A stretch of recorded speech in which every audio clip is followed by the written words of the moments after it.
go live. Happy birthday. Getting ready. Where are you getting ready to go? Right there. Oh, okay.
Let me tell you why you're here. You're here because you know something. What you know you can't explain, but you feel it. That there's something wrong. You don't know what it is, but it's there, like a splinter in your mind, driving you mad. Do you want to know what it is? You can feel it when you go to work, when you pay your taxes. It is the world that has been pulled over your eyes to blind you from the truth. Like everyone else, you were born into bondage, born into a prison that you cannot smell or taste or touch. A prison for your mind. Unfortunately, no one can be told. You have to see it for yourself.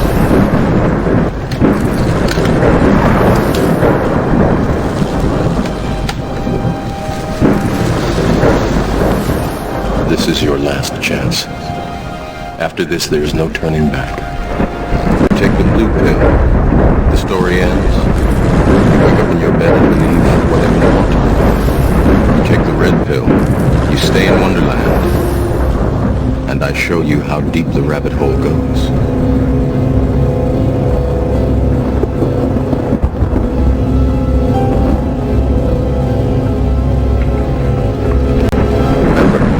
Remember, what I'm offering is the truth, nothing more.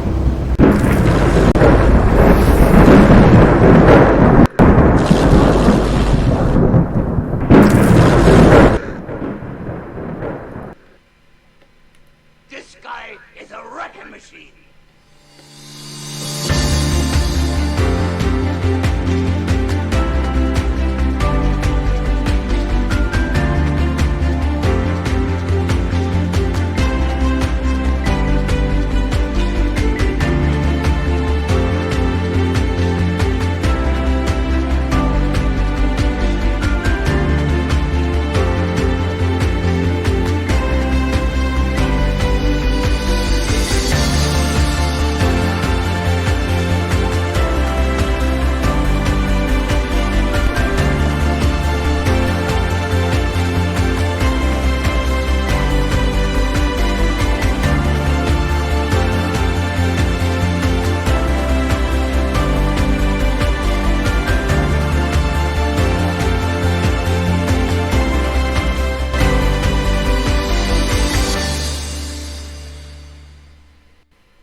The Book of Jubilees.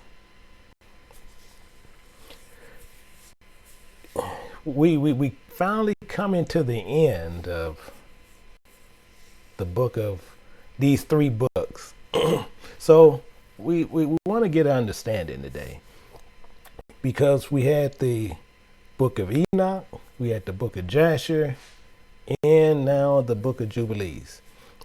This book, what they call Jubilees, and why would one even write a book that's called Jubilees itself?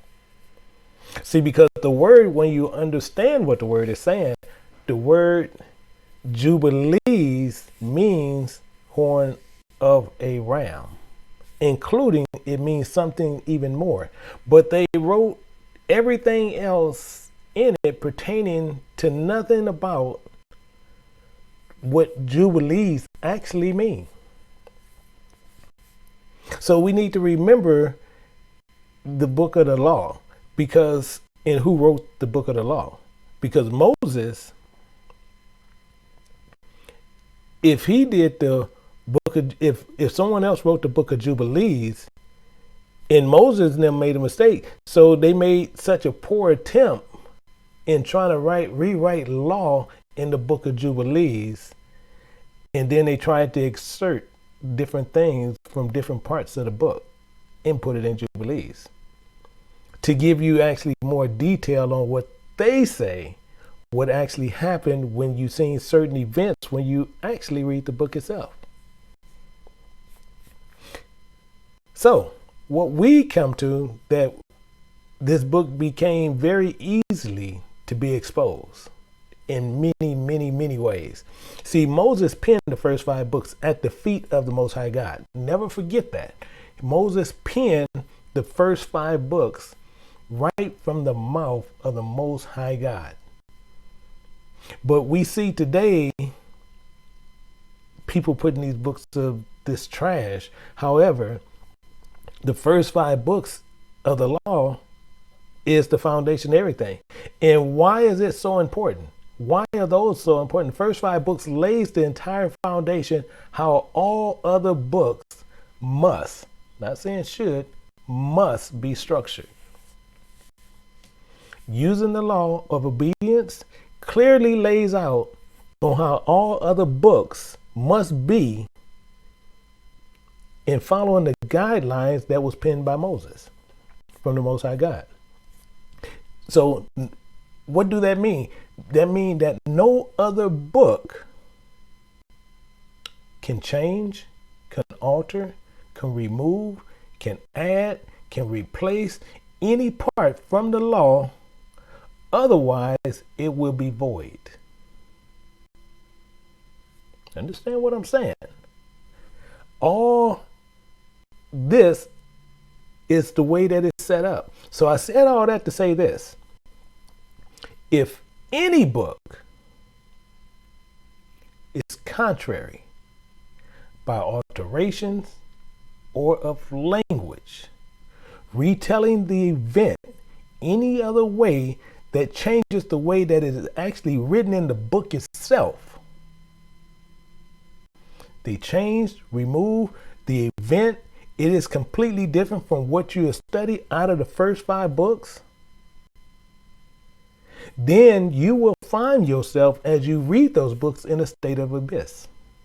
You'll be lost in the state of a matrix, waiting for the darkness with the chains of death for that great judgment, and it's you.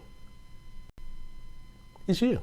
See, many people don't know this, and many people don't understand why it's structured that way. But we're going to understand a few things here, because even in the wisdom of Solomon, it says, whether we were husbandmen or shepherds or a laborer in the field. See, Yahweh was a shepherd, so don't sit there and try to call yourself a shepherd. And he said, and it was overtaken and endured that necessity which could not be avoided, for they were all bound with one chain of darkness. All bound. So I don't care what you call yourself. But if you're bound in the chains of darkness, you're going to be kept into that day of judgment, because it makes it clear in Peter. It says, for if God spared not the angels that sin, see, these are messengers that sin, but cast them down to hell and delivered them unto the chains of darkness to be reserved unto judgment. You follow me? See, many people want to sit there and think that these all angels is talking about spiritual beings, but they talking about many people. And no matter what, these messengers have sinned, and they have done great things to help do other things against his people. Meaning what? And the angels which kept not their first estate, but left their own habitation, he have reserved in everlasting chains under darkness unto the judgment for that great day. So what is this saying? See, we left our first habitation, which is of the Most High God. See, our first habitation was with the Most High God. But we got to prove the point. See, we don't sit here and just talk things, but we need to prove the point. So let's see this. Let's see this. Let's look at this. So it says in Psalms 91 and verse 9, as he's making this very clear, he says, only with thy eyes shall thou behold and see the reward of the wicked, because thou hast made the Lord, which is my refuge, even the Most High, thy habitation. See, our habitation is him. So don't let people fool you into stupid things. Meaning what? We left our first estate. How? By silliness and stupidity that people teach. So they can lure you away from the Most High and get you into this state of just a bunch of silliness. This is our problem. This is our complete problem. See, this is the issue. See, the spiritual meaning, of what many think is a carnal meaning of Jubilees. I'll say this again. See, the spiritual meaning, what many think is a carnal meaning of what Jubilee means year of liberty. So this is a spiritual meaning. So what is it? See, one will have to break this completely down to find out what this actually is and understanding what's going on. So if you break them both down, and you'll come up with the horn and the ram. If you break it all the way down. See, spiritually. So this is how they get it wrong. You have the Watchman, you have GOCC. You have many others, but these two main ones, this is what they like to pump out. And you have other camps that's doing the same thing, using these silly books. So the spiritual meaning in the root of Jubilees is the ram. So it's a ram, and then a ram equals the horn blown for liberty. So why is that so important? Why am I harping on this so hard? Because liberty we do not need, but the ram, meaning high or exalted or elevated, meaning it's clearly explained in the Bible itself. So when you have a horn, meaning nothing more, this is what I want you to really pay attention to. The horn. Why do they blow the horn? And most of them, they going out, you see them do it foolishly on their teachings all the time. They blow, let's blow the horn, let's blow the horn, let's blow the horn, let's blow the horn. They blowing the horn and not even know why they do it. It's foolishness. Just plain foolishness. But the horn is a continuation of a line of a family or a people. This is how all that works. This is how this goes, and this is how this works out. So we're going to see how this actually works out, and then we're going to understand why these books are so false. So the line of a horn, it says this in Psalm 132. It says, there will I make the horn of David to bud. So he's telling you clearly, I'm going to make the line of David to bud and have ordained the lamp for my anointed. It's clear as day what it means. This is clear as day. So I'm going to make the horn of David, the line of David, which what happened? Yahushua came through the line of David, through the horn of David. It's saying the same identical thing. So why did they get this wrong? But it gets better. Psalm 75:10, it says, and all the horns, all the lines of the wicked also will I cut off. All the lines, all the horns. But the horns of the righteous shall be exalted. Exactly what he was talking about. So the lines of the wicked of the horn, including who the priest will make the atonement for, is what it was talking about. So what they were doing, they was using a horn many times that you see, but it was the 12 tribes, and it was hidden in plain sight, but many people missed it.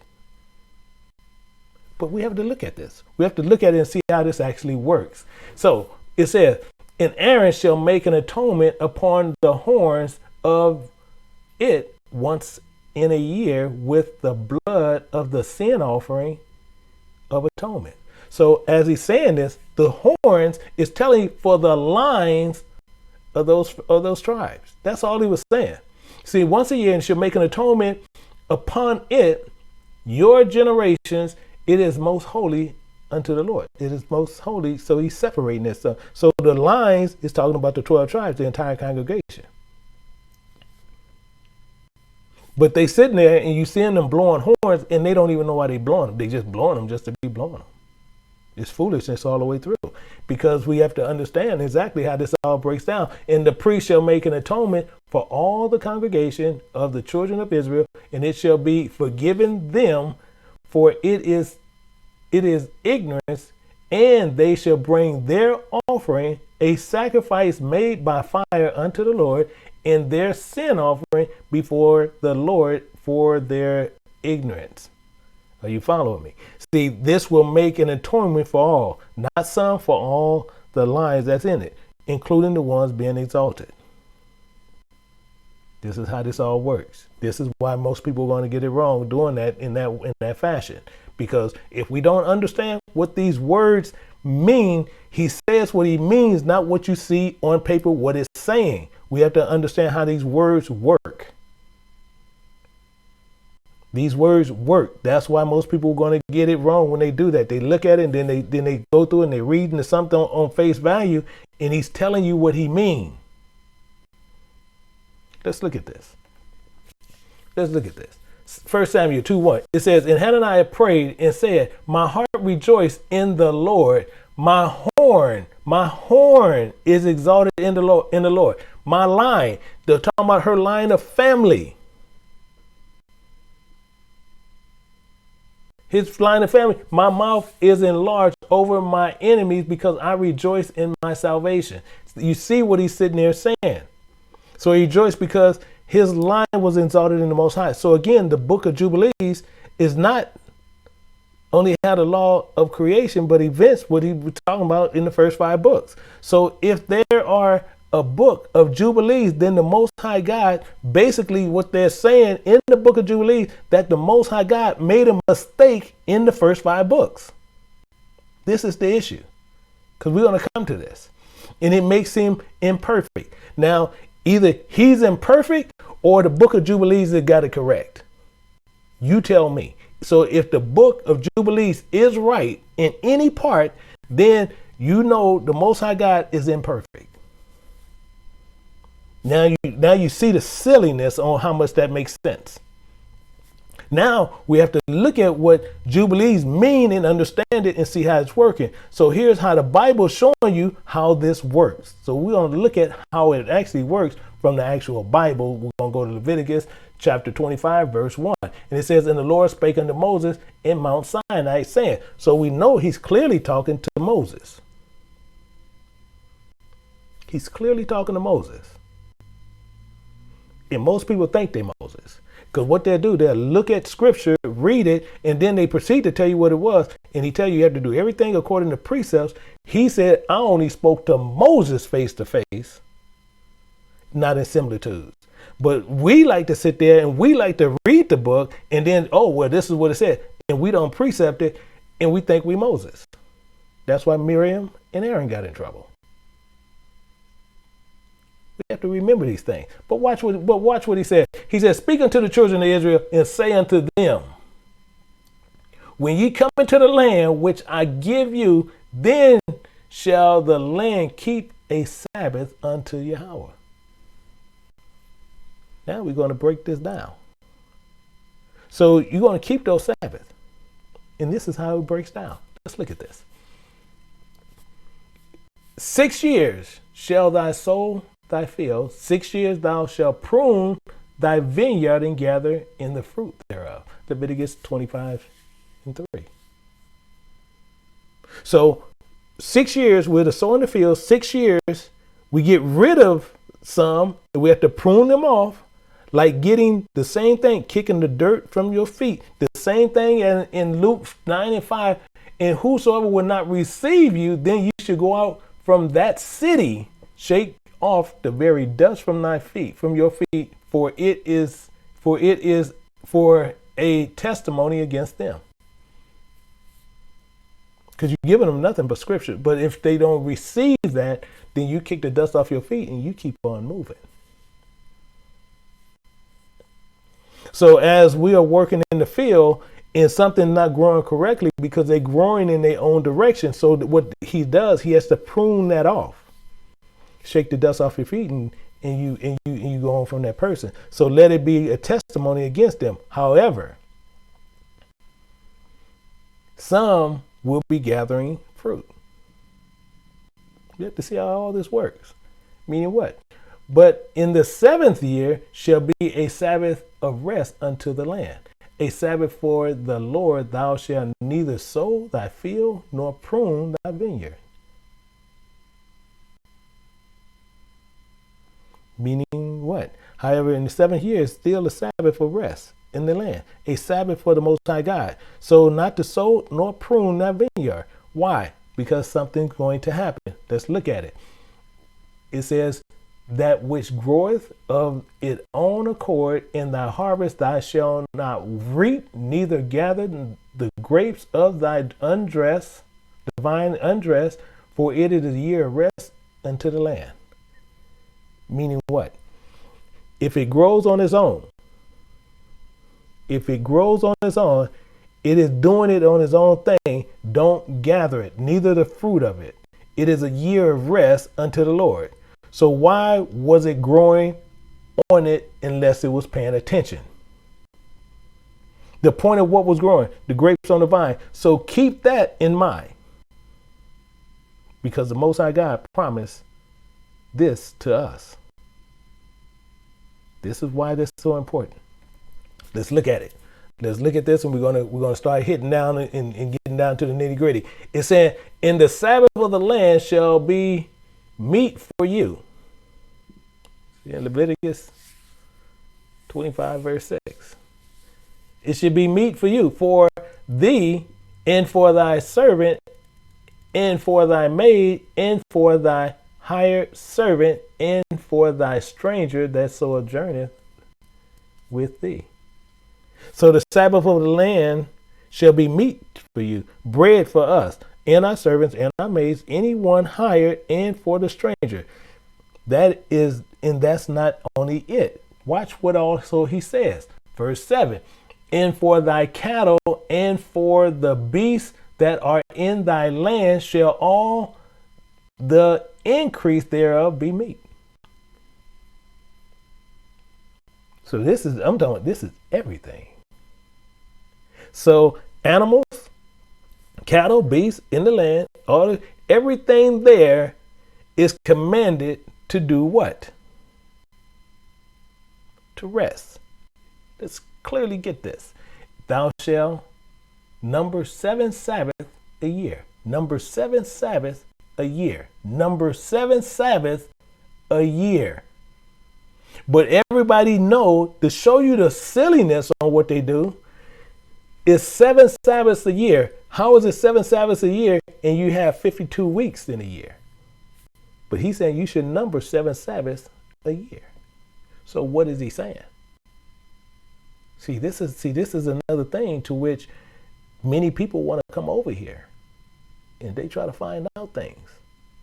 Many people, there are these camps. They like these little ABC boys. They like to sit there and now they're trying to figure that out. But he's saying he's going to number 7 Sabbaths. So if it's 52 weeks in a year and you're not going to get 7 Sabbaths out of it, you're going to get way more out of it. But he's saying thou shalt number 7 Sabbaths a year unto thee.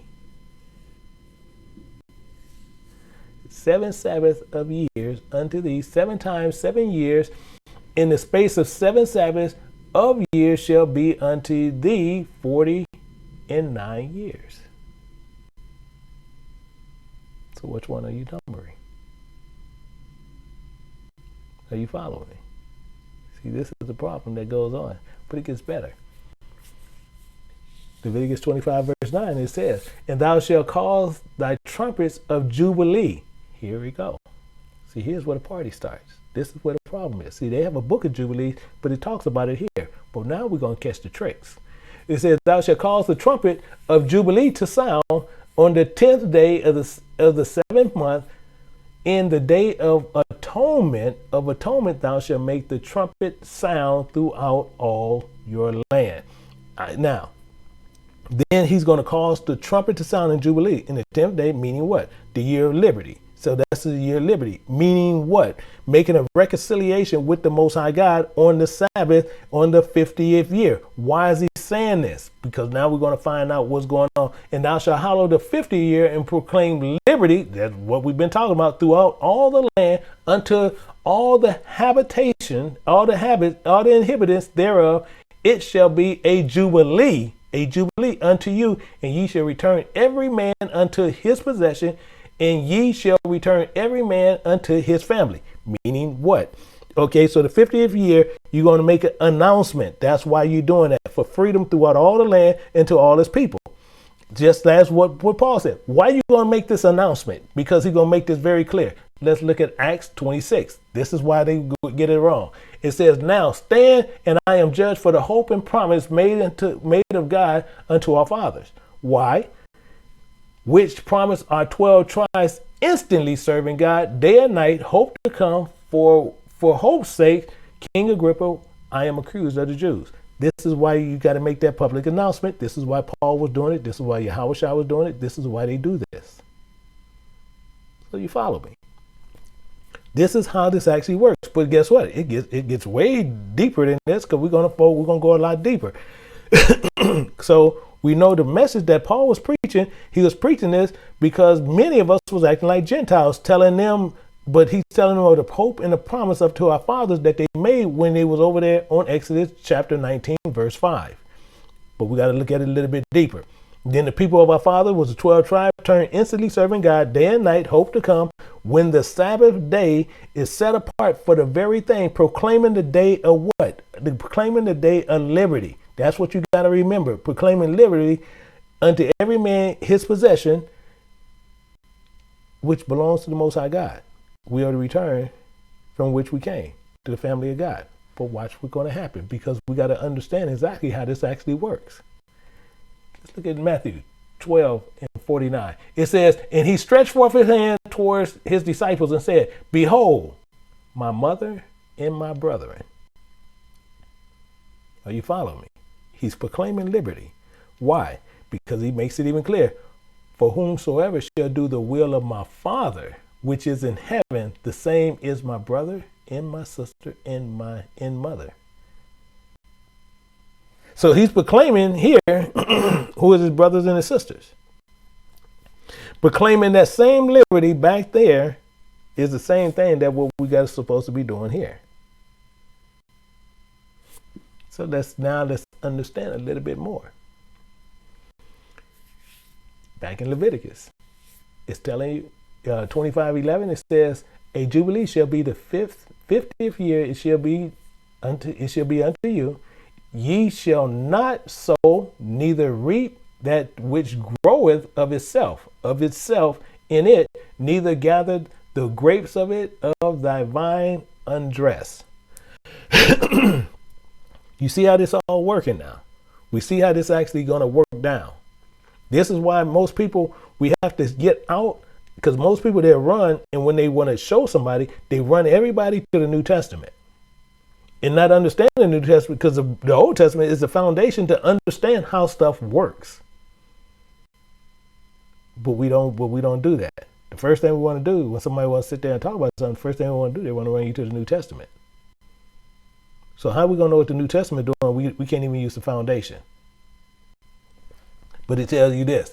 For it is the Jubilee, and it shall be holy unto you. It shall be separated unto you. Ye shall eat the increase thereof out of the field.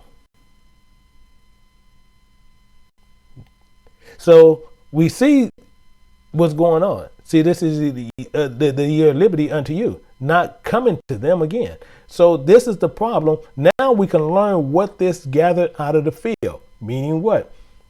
In a year of this Jubilee shall return every man unto his possession. Meaning what? The year of liberty, you're going to return everything back to our Creator, our possession. Meaning what? We have to return ourselves. We have to return to Him. Meaning this, it's going to go a little bit more clear. And if thou sell aught unto thy neighbor, or buyeth out of thy neighbor hands, ye shall not oppress one another. So we're not to do this. Our neighbors, we're not to oppress each other. And this is talking about Israel. You're not to oppress one of your neighbors, Israel. Meaning what? After the year of Jubilee, you can only go back and buy back what the birthright of the kingdom, based on the understanding many will sell their birthright. But most people don't even know what the birthright is. So we got to understand what the birthright is. Birthright is the first one coming to the knowledge of God. Why? Because it's the same as you see, the same thing with Esau and you seen with Jacob. He's sitting there saying, sell me your birthright. But he said, what is a birthright good for me? It's nothing to him. But it's talking about coming to the knowledge of God. So whoever has the knowledge is the first one born again. Of what? Born of the Spirit. Not of the flesh. But most people talking about, I had a birthright of the flesh. That's silliness. How you going to have birthright of the flesh and think that you have a right to God? That's silliness. Birthright is talking about the first one coming to the knowledge of God is the birthright. I don't care if somebody is 10 years old and came to the knowledge, and somebody is 100 years old and they just coming to the birthright, go to the 10-year-old. You have to understand how this actually works. According to the number of years after the Jubilee, thou shalt buy of thy neighbor, and according unto the number of years of the fruit, he shall sell it. He shall sell unto thee. Meaning what? He gonna sell unto thee. Let's get some understanding. Now watch how Jacob works this out. Genesis 25:31. And Jacob said, sell me this day thy birthright. Fleshly, he's talking to his brother. Fleshly, he's talking to his brother, but he know what he's saying spiritually. Because what did he do? He wanted to get the blessing. Spiritually, not talking about nothing fleshly. But let's see what Esau said. Esau said, behold, I am at the point to die, and what profit shall this birthright do to me? That's how he's seen it. He didn't see it as nothing. He didn't see this as absolutely nothing. He's sitting there, I'm at a point to die. What profit will a birthright physically do for him? And the Bible said you don't learn from that type of silliness, because he's looking at it fleshly. And we have a lot of people that teach fleshly. So they sitting there thinking they have a birthright fleshly, and he's not even talking about that fleshly. He's talking about it spiritually. Let's see how this works, because he said you don't learn from the fleshly types that does this. Let's look at Deuteronomy 14:21, and it says, and ye shall not eat of anything that dieth of itself. Exactly the point. Because it's all fleshly. Thou shalt give it unto the stranger that is in thy gates, that he may eat of it. You give it to someone. You give it to somebody who ain't strange. Yeah, you can eat that. You can eat that silliness. And more of it, we're going to look at some more. And says that he may eat of it, or may sell it to an alien. For thou art a holy people unto the Lord thy God. Thou shalt not seeth a kid in his mother's milk. Now you have many people try to teach that thou shalt not see a kid in his mother's milk, and they cannot tell you what this stuff means. They like to go back here and grab verses, but they don't know what this stuff means.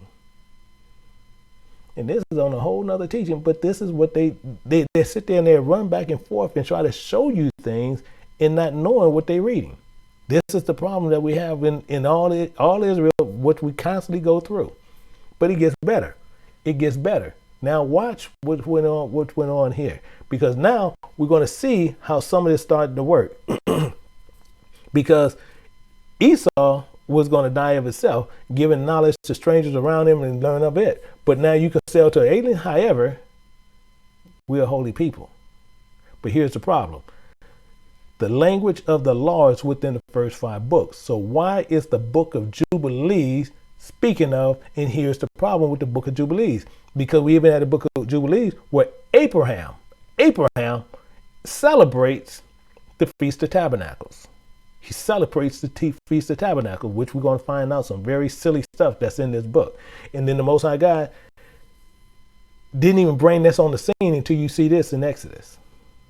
So why? So if you have anyone that believes in the book of Jubilees, tell them to show you one verse where Abraham, even Jacob, celebrated the Feast of Tabernacle. Tell them to show you one verse, and they'll never find it because it's not in the book. So what they had to do is read something, and then they'll say, see, this is the first. Say, no, it don't say that. Show me where you're going to say Feast of Tabernacles. Because you'll never find the verse. So the book of Jasher, the book of Enoch, this is the silliness that they do, and the book of Jubilees did the same. But let's go into the false book of Jubilees and let's look at some of this. So this is the false book of Jubilees, and we're looking at 16:13. And it says, and Sarah did unto her as he had spoken, and she conceived and bare son, and she bare a son in the 3rd month, in the middle of the month, at the time of which the Lord has spoken to Abraham on. Now, I'm going to tell you, it's a problem all through here, because you can even see how they put this in language, and it's going off.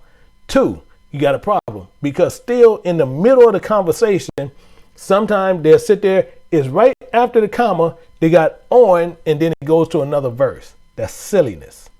They should have caught that automatically. And it's like this all through the book. This is why they want to go through this is the worst book that you can go through. But people teach from this silliness, and then we're going to see some of the problem. Because the problem here is telling you it's telling you the month and a date, because it's telling you in the middle of the month, and this is another problem. And they have another chapter verse right in the middle of a statement being made of the chapter. But let's look at it more.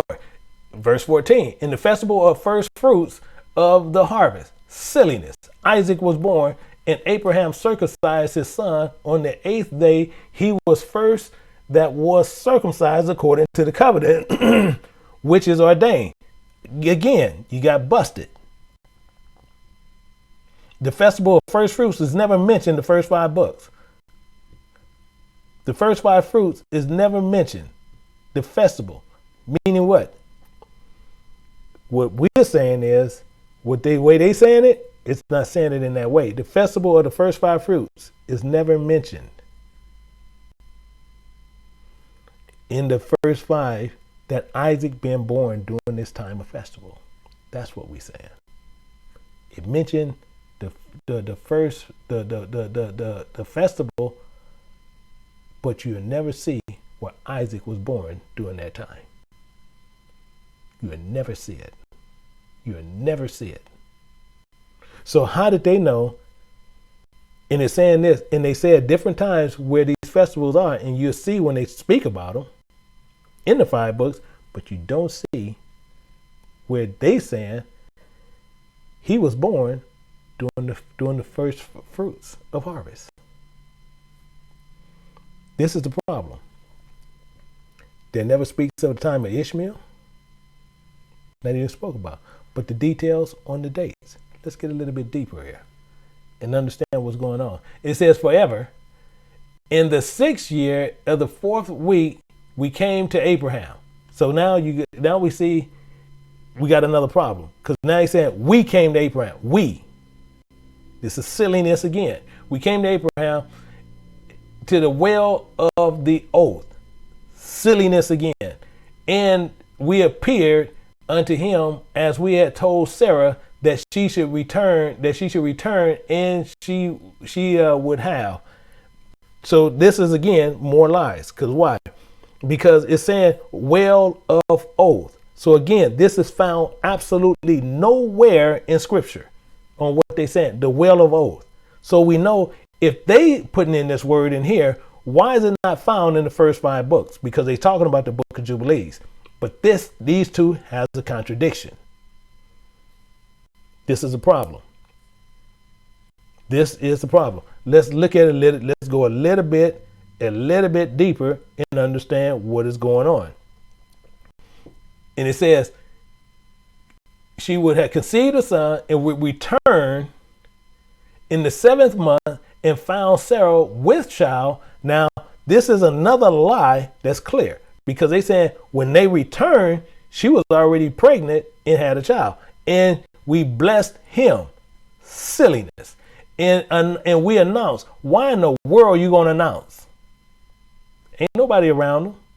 But watch this. In him, all the things that have been decreed concerning him, that he should not die till he should begot 6 sons more, and should see them before he died.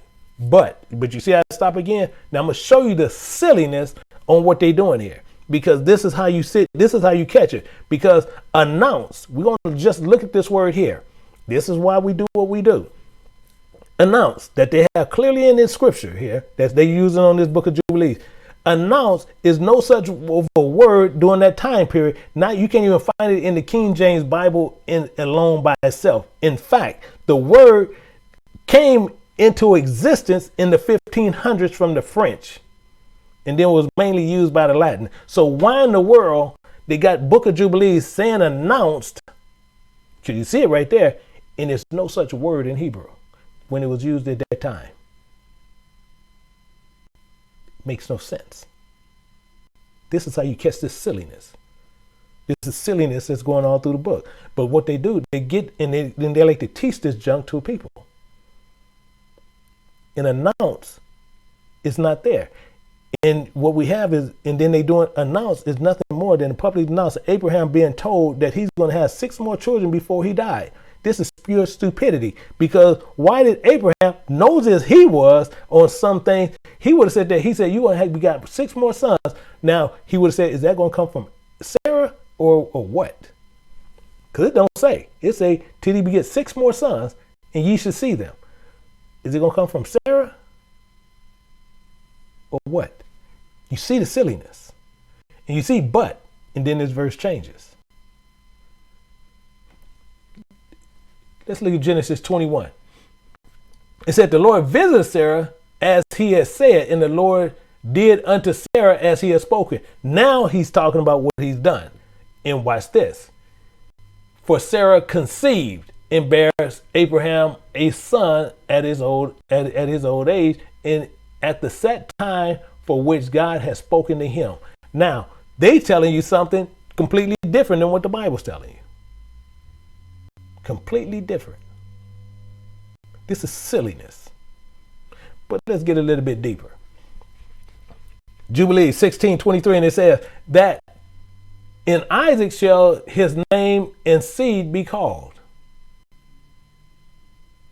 And that, see, and they putting in the parentheses that, you don't even know how silly this is. And all the seed of his sons shall be Gentiles. This is the lie that we catch him again. And be reckoned, so being numbered with the Gentiles, changed. See, now it changed, but from his sons of Isaac, one shall become a holy. And you got to go another verse because they break stuff right in the middle while they talking, but showing you the silliness on what they're doing.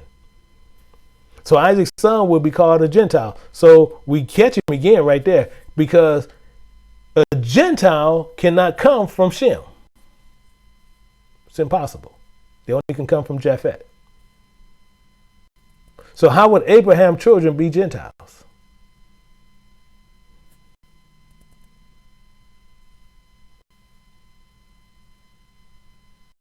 Because if he's sitting there, and then if one from it said right here, only that one through Isaac, and they're going to come a certain way. So how is it that they're going to come out that as that? So they reckon that we're going to count it in number amongst the Gentiles. But it gets better. So say how you see how it says a holy, then 18 says seed. You see the silliness. And should not be reckoned among the Gentiles, for he should become the portion of the Most High. That's silliness. And all his seeds has fallen into the possession of God, that it should be unto the Lord a people for his possession above all nations, that it should become a kingdom of priests. And you see how they break that? But I wonder where that came from. I wonder where that little silliness came from. But we're going to see this, because he said all should become a kingdom and priests. And we got to see where all this silliness come from, because that's just pure silliness. It's a holy nation, and we went our way, and we announced to Sarah all that we had told him. And you see this? So they use the same language from Exodus 19, but remember, announced, and it wasn't even developed yet. Announced, wasn't even developed yet. Problem within itself, but this is what they do. Let's go a little bit deeper in the book of Jubilees, and it's saying, and they both rejoice with exceeding great joy, and he built there an altar to the Lord, who had delivered him, who was making him rejoice in the land of his sojourning. He celebrated a festival. Okay, that's silliness. We're going to work that out, because that's silliness right there. Of joy in the month of 7 days near the altar which he had built at a wall of the oath. That's silliness altogether. Why? Because he gonna tell you why, and he gonna show you the biggest issues. And it's right here in the stupid part of 1621. And he said, and he built booths for himself and for his servants in festival, And he was the first to celebrate. That's a silliness and that's a lie. See, because we're going to see the first time where we start saying Booth was created, and we're going to find out why he says Booth later, and what you're going to be standing Booth later for. We're going to find out why. But when the first ones came on the scene, these Booth is for animals. So we caught him in another lie. How? Let's look at Genesis 33, verse 17, and let's look at this. It says, Jacob sojourned in sackcloth and built him a house. Genesis 33, 17. Built him a house. So why has Jacob built a house? But he made booths for his cattle. Why do it say that? Therefore, the name of the place is called sackcloth. Sackcloth. So, booths, Jacob made him a house. Made booths for his cattle. But they said he built booths for himself and his servants. So somebody's lying. Either Jubilees are lying or Genesis is lying. Somebody's lying. We had that stupid guy did that book of that Sefer Bibles crap. They got this book right dead in there. Somebody's lying. Either Genesis is lying or Jubilees is lying. And the people teaching Jubilees is lying, or the people holding to those King James Bible books in there.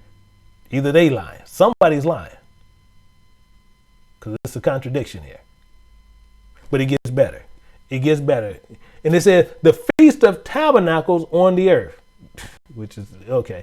And during these 7 days, he brought each day to the altar a burnt offering to the Lord. 2 oxen, 2 rams, 7 sheep, 1 he-goat for a sin offering. This is what they're saying he did. So the book of Jubilees calling this the first Feast of Tabernacle, which again is a lie. The first Feast of Tabernacle was in, which we're going to look at in Leviticus. Let's look at this. Speaking to the children of Israel, saying, the 15th day in the 7th month shall be a feast of tabernacles for 7 days unto the Lord. So we need to find out, what does all this mean? So the Feast of Tabernacles, here's the kicker, is why most camps don't even know why to celebrate Feast of Tabernacles. This is the catch. However, this is the first time, I guarantee you'll hear it, but you're going to see many of them repeat it. See, this is why it angers so many people on the lies that they teach.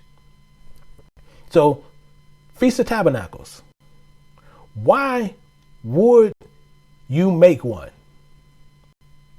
That's what you think about. Why would you make one? First off, feast don't mean having people over to come and eat. That's rule 1. Feast means, as I said this from the beginning, we want to still know what he means, not what he's saying.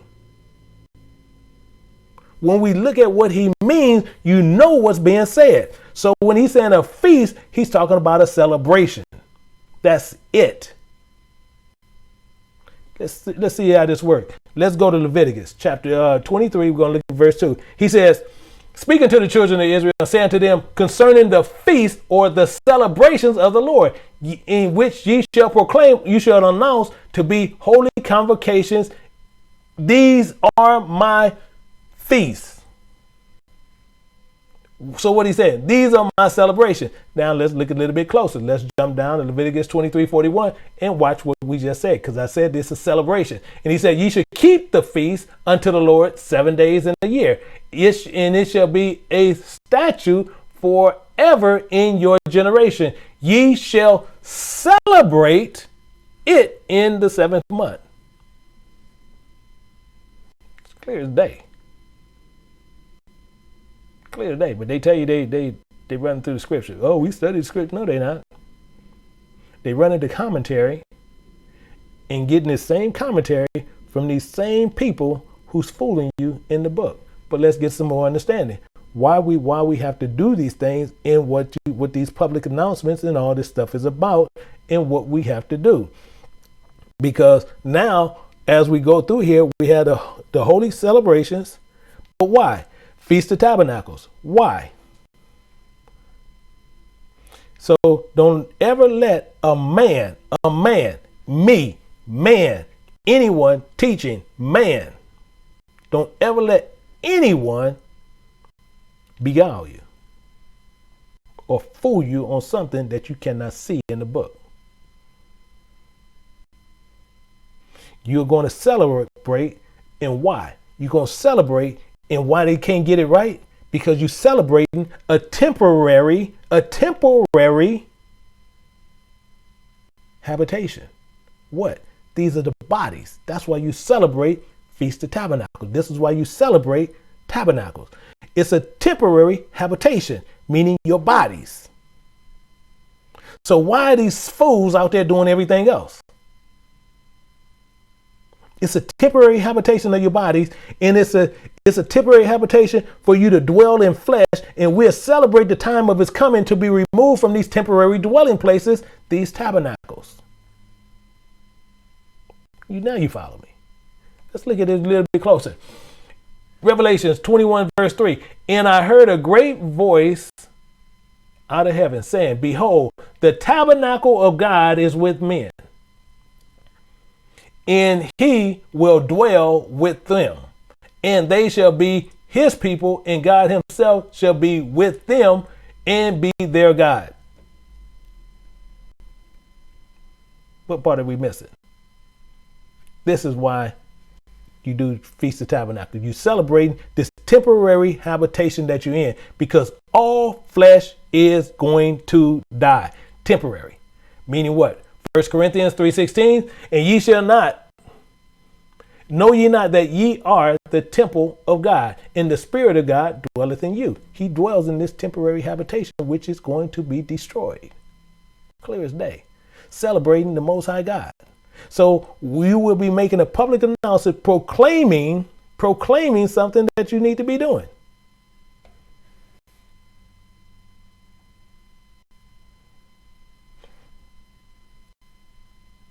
So the Most High God is rolling with his chosen one, and it's not to be defiled. So we're celebrating just these temporary places for our permanent ones to come. This is all he was doing. This is why you do feasts, to celebrate the temporary tabernacles, these temporary bodies, because we're going to be getting out of those. Let's look at it a little bit deeper. Go back over here to stupid Jubilees chapter 16. He said that he might atone thereby for himself and for his seed, and as a thank offering, 7 rams, 7 kids, 7 sheep, 7 he-goats, their fruit offerings and their drink offerings, and burnt all his fat thereof on the altar, a chosen offering unto the Lord for a sweet smelling savor. Stupidness altogether. So, atone. You catch it. See, most people would just read right over it, but didn't catch it. Atone, that he might atone. See, again, you get caught. Why? Because if we truly study, and we're going to be studiers of the word, we would have known, and they should have caught it. See, because I'm not holding it to the people as the mass who's learning. I'm holding it on the ones that's calling themselves teachers. The silliness where they want to sit there, they have all these books on their desk when you see them, and they want to tell you how well studied they are, and it's stupidity that's coming out of their mouths. Why? Because atone didn't come on the scene to the 1600s. That word right there, that he might atone didn't come on the scene into the 1600s. Atonement was the main word used. So why did it say atone here? And then we want to sit there, and people want to sit there and listen to people who's teaching this stuff, and they're not going through and doing their due diligence to bring the word to you in truth. You have to remember, your entire salvation is on the line. Who you listen to and who you follow, and when they teach them, when you learn it, you want to go where they go if you believe in what they believe in. And you got people believing this book of Jubilees, and they teach from it. So where they going, you going. This is the problem. Atonement was first used even in Exodus 29:33. Then you had the use of the thank offering. They used this, which it tells you even more to catch them in the lie. The first time thank offering was ever used it was in chapter 29 and also in chapter 33 in Second Chronicles. Excuse me. So this writer of this book of Jubilees went all over the Bible, snipping languages from all these writers and putting them in the book of Jubilees to make you think it's a non-fiction book, and it ain't nothing but a fairy tale fiction book. Then you have chosen. Either when you had chosen your own, and you say this, even when you look at Isaiah 66 and verse 3, as David chosen out of the children of Israel, speaking nothing of a chosen offering. And you see right there saying chosen offering. You don't see that, just silliness. You don't even see that language even put there. But it gets worse as it goes through.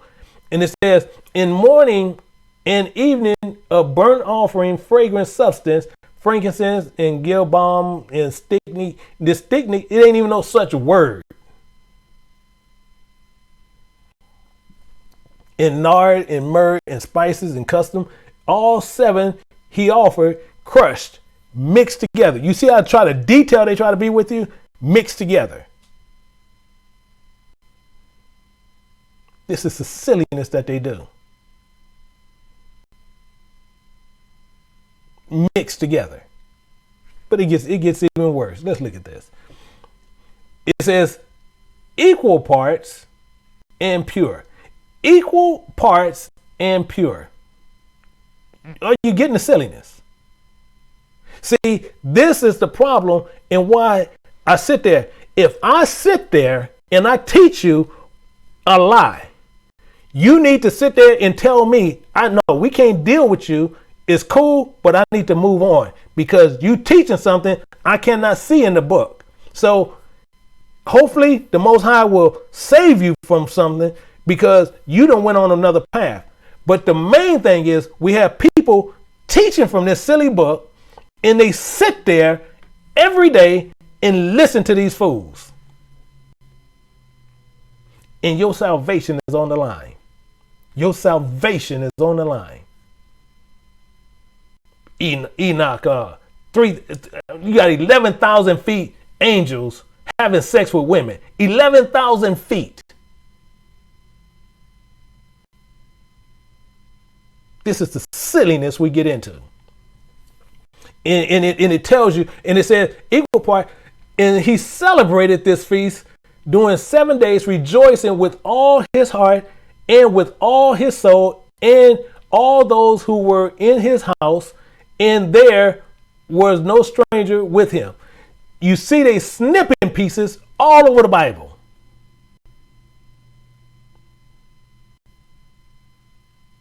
And they went off on celebrate the feast. Celebrated the feast. Clearly don't know what it was even speaking of. This is why you find the words in the same sentence right both together. This is why you should keep the feast of the Lord 7 days a year. You shall, and then all you got to do is, and this should be a statute for your generations. To celebrate is a clarification in the 7th month. But it says in verse 26, it says, nor that was circumcised, nor any that was circumcised. You see where they snatching this stuff from. And he blessed his creator. Silliness. He blessed his creator and him in his generation, and he had created him. You see how silly this is getting. And according to his good pleasure, he perceived that from him would arise a plant of righteousness from eternal generations, and from him a holy seed, so that he blessed his creator. Again, you don't find this language structure nowhere in the Bible. Nowhere. And you got these people teaching from this silly book. Nowhere in the Bible you'll find it. And then you got people coming on there, oh, it's a spiritual book. You got to understand the spiritual. It's silly. Yeah, the spirit you got is Satan. But it gets worse. And he says, should become like him who have made all things. I'm talking about, that's the biggest. You should become like him who made all things, and he blessed and rejoiced, and he called the. Y'all not get. We're gonna move forward because we're gonna come back to that because we got to see this, because he's saying you're gonna become like him. Should become like him who made all things, and he blessed and rejoiced, and he called the. Want to tell you why? I'm gonna show you. This is why I want to isolate this silliness, because it's gonna come like him. The stupid part is this, talking about understand to clarify. He's gonna become like God. In this thing, so now I'm gonna show you the lie on what they did, because they tried to pull this from Genesis. This is the lie they pull, but we're gonna catch it. Go to Genesis 3:22.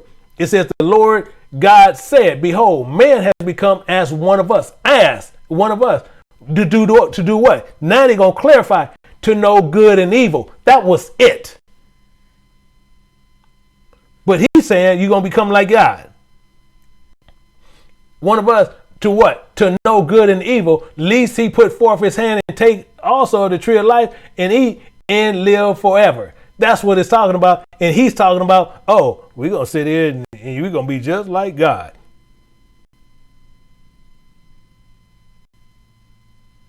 This is the silliness that's going on through this book.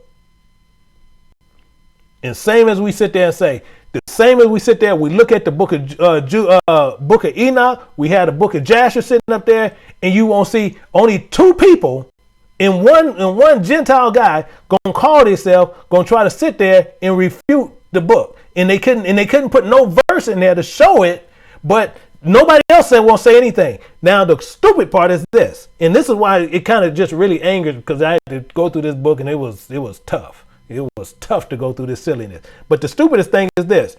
We have tons of people that teach from this silliness. Tons of people.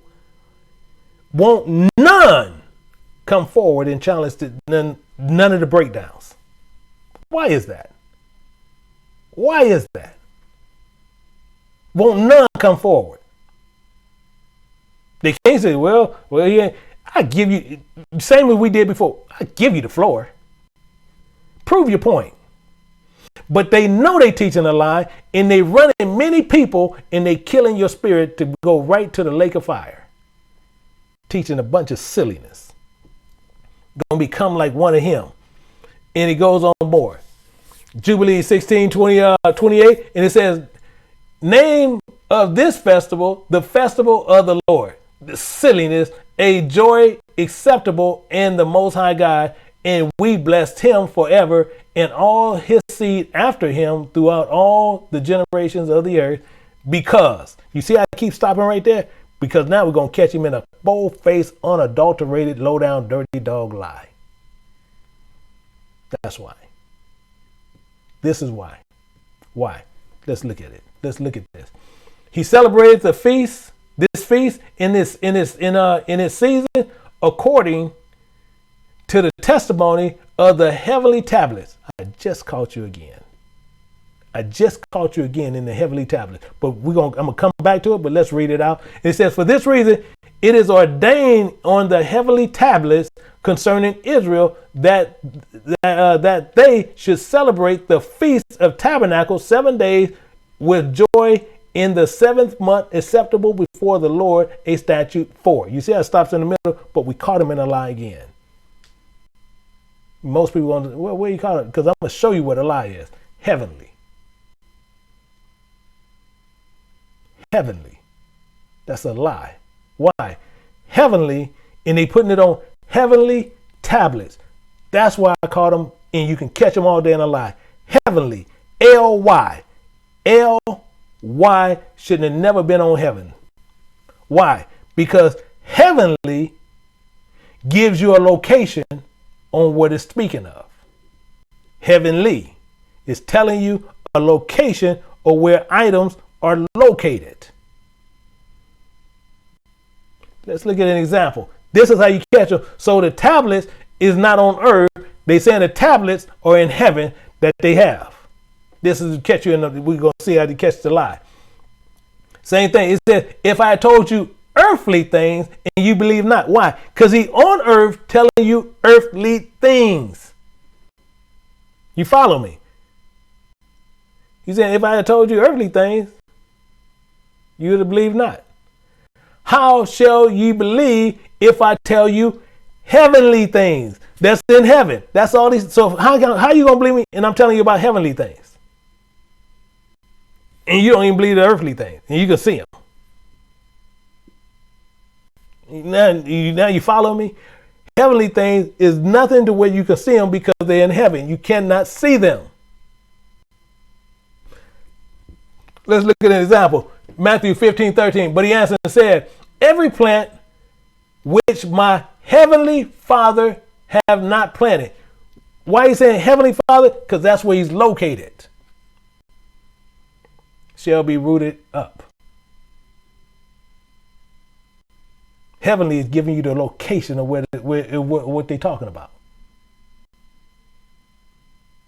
But it gets better. Let's look at Luke 2:13. And suddenly there was an angel, a multitude of the heavenly hosts, telling you the location where they were doing what? Praising God.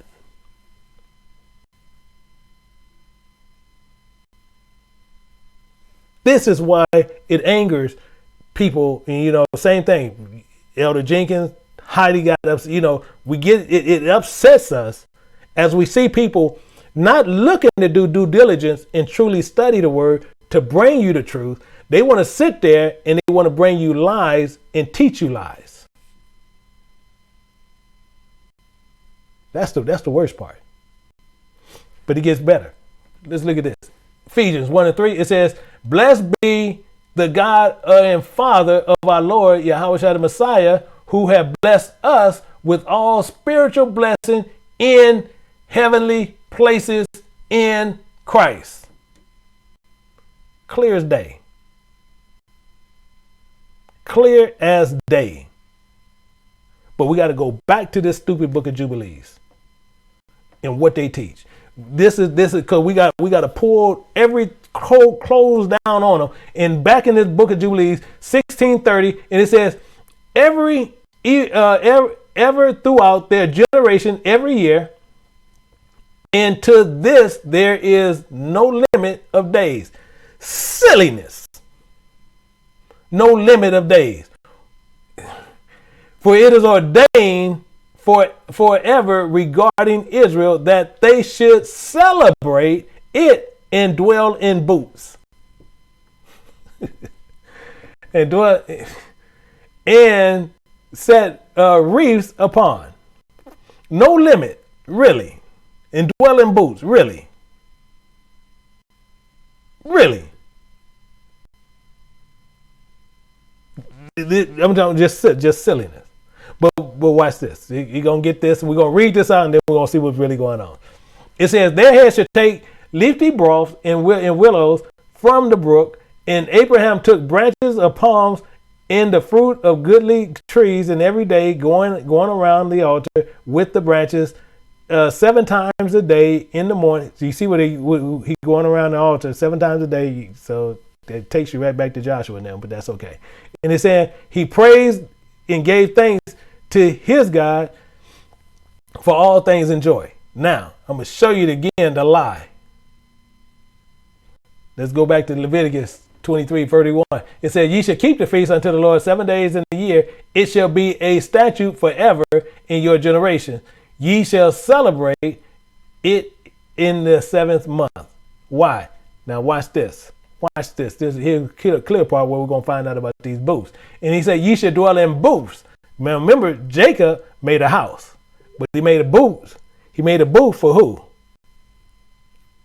He made a booth for his animals.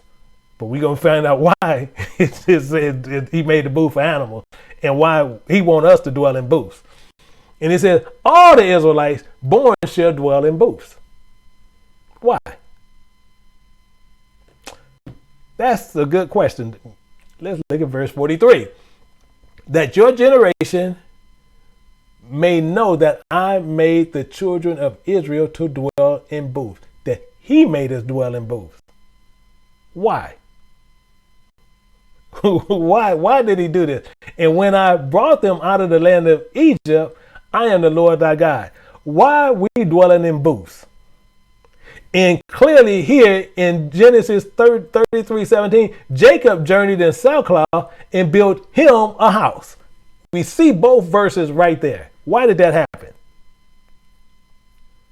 He built a booth for animals.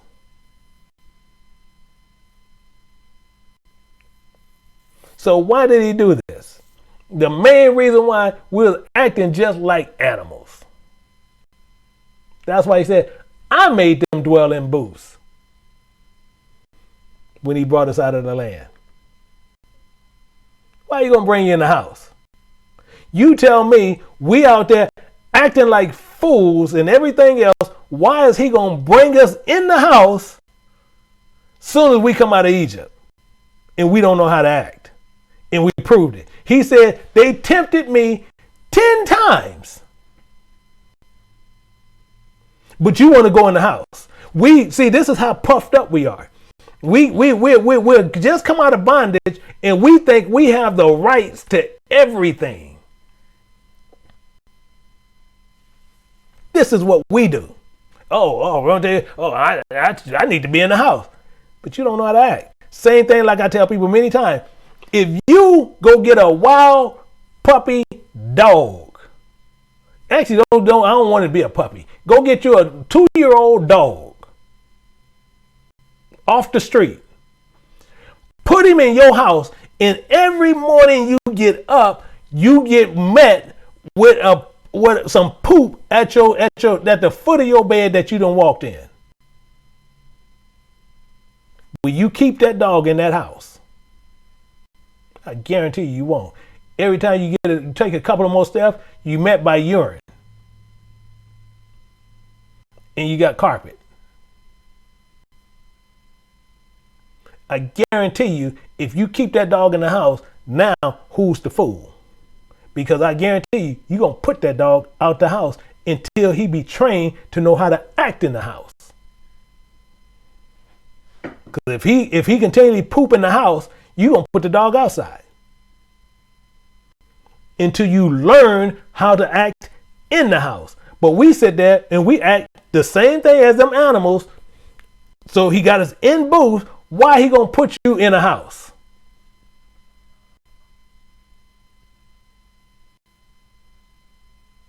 Jacob built him a house, but he made booth for his cattle.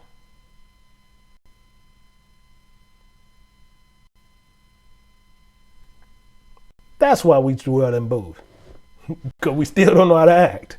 But this is what was going on. So it tells you right there what Abraham did, and it tells you in their heads, and took the leafly broth, willow from the brook, and Abraham took the branches of the trees and the fruit of the goodly trees every day around the altar with the branches 7 times a day. Morning he praised and gave thanks to his God in all things in joy. So Abraham took branches of palm trees. Really.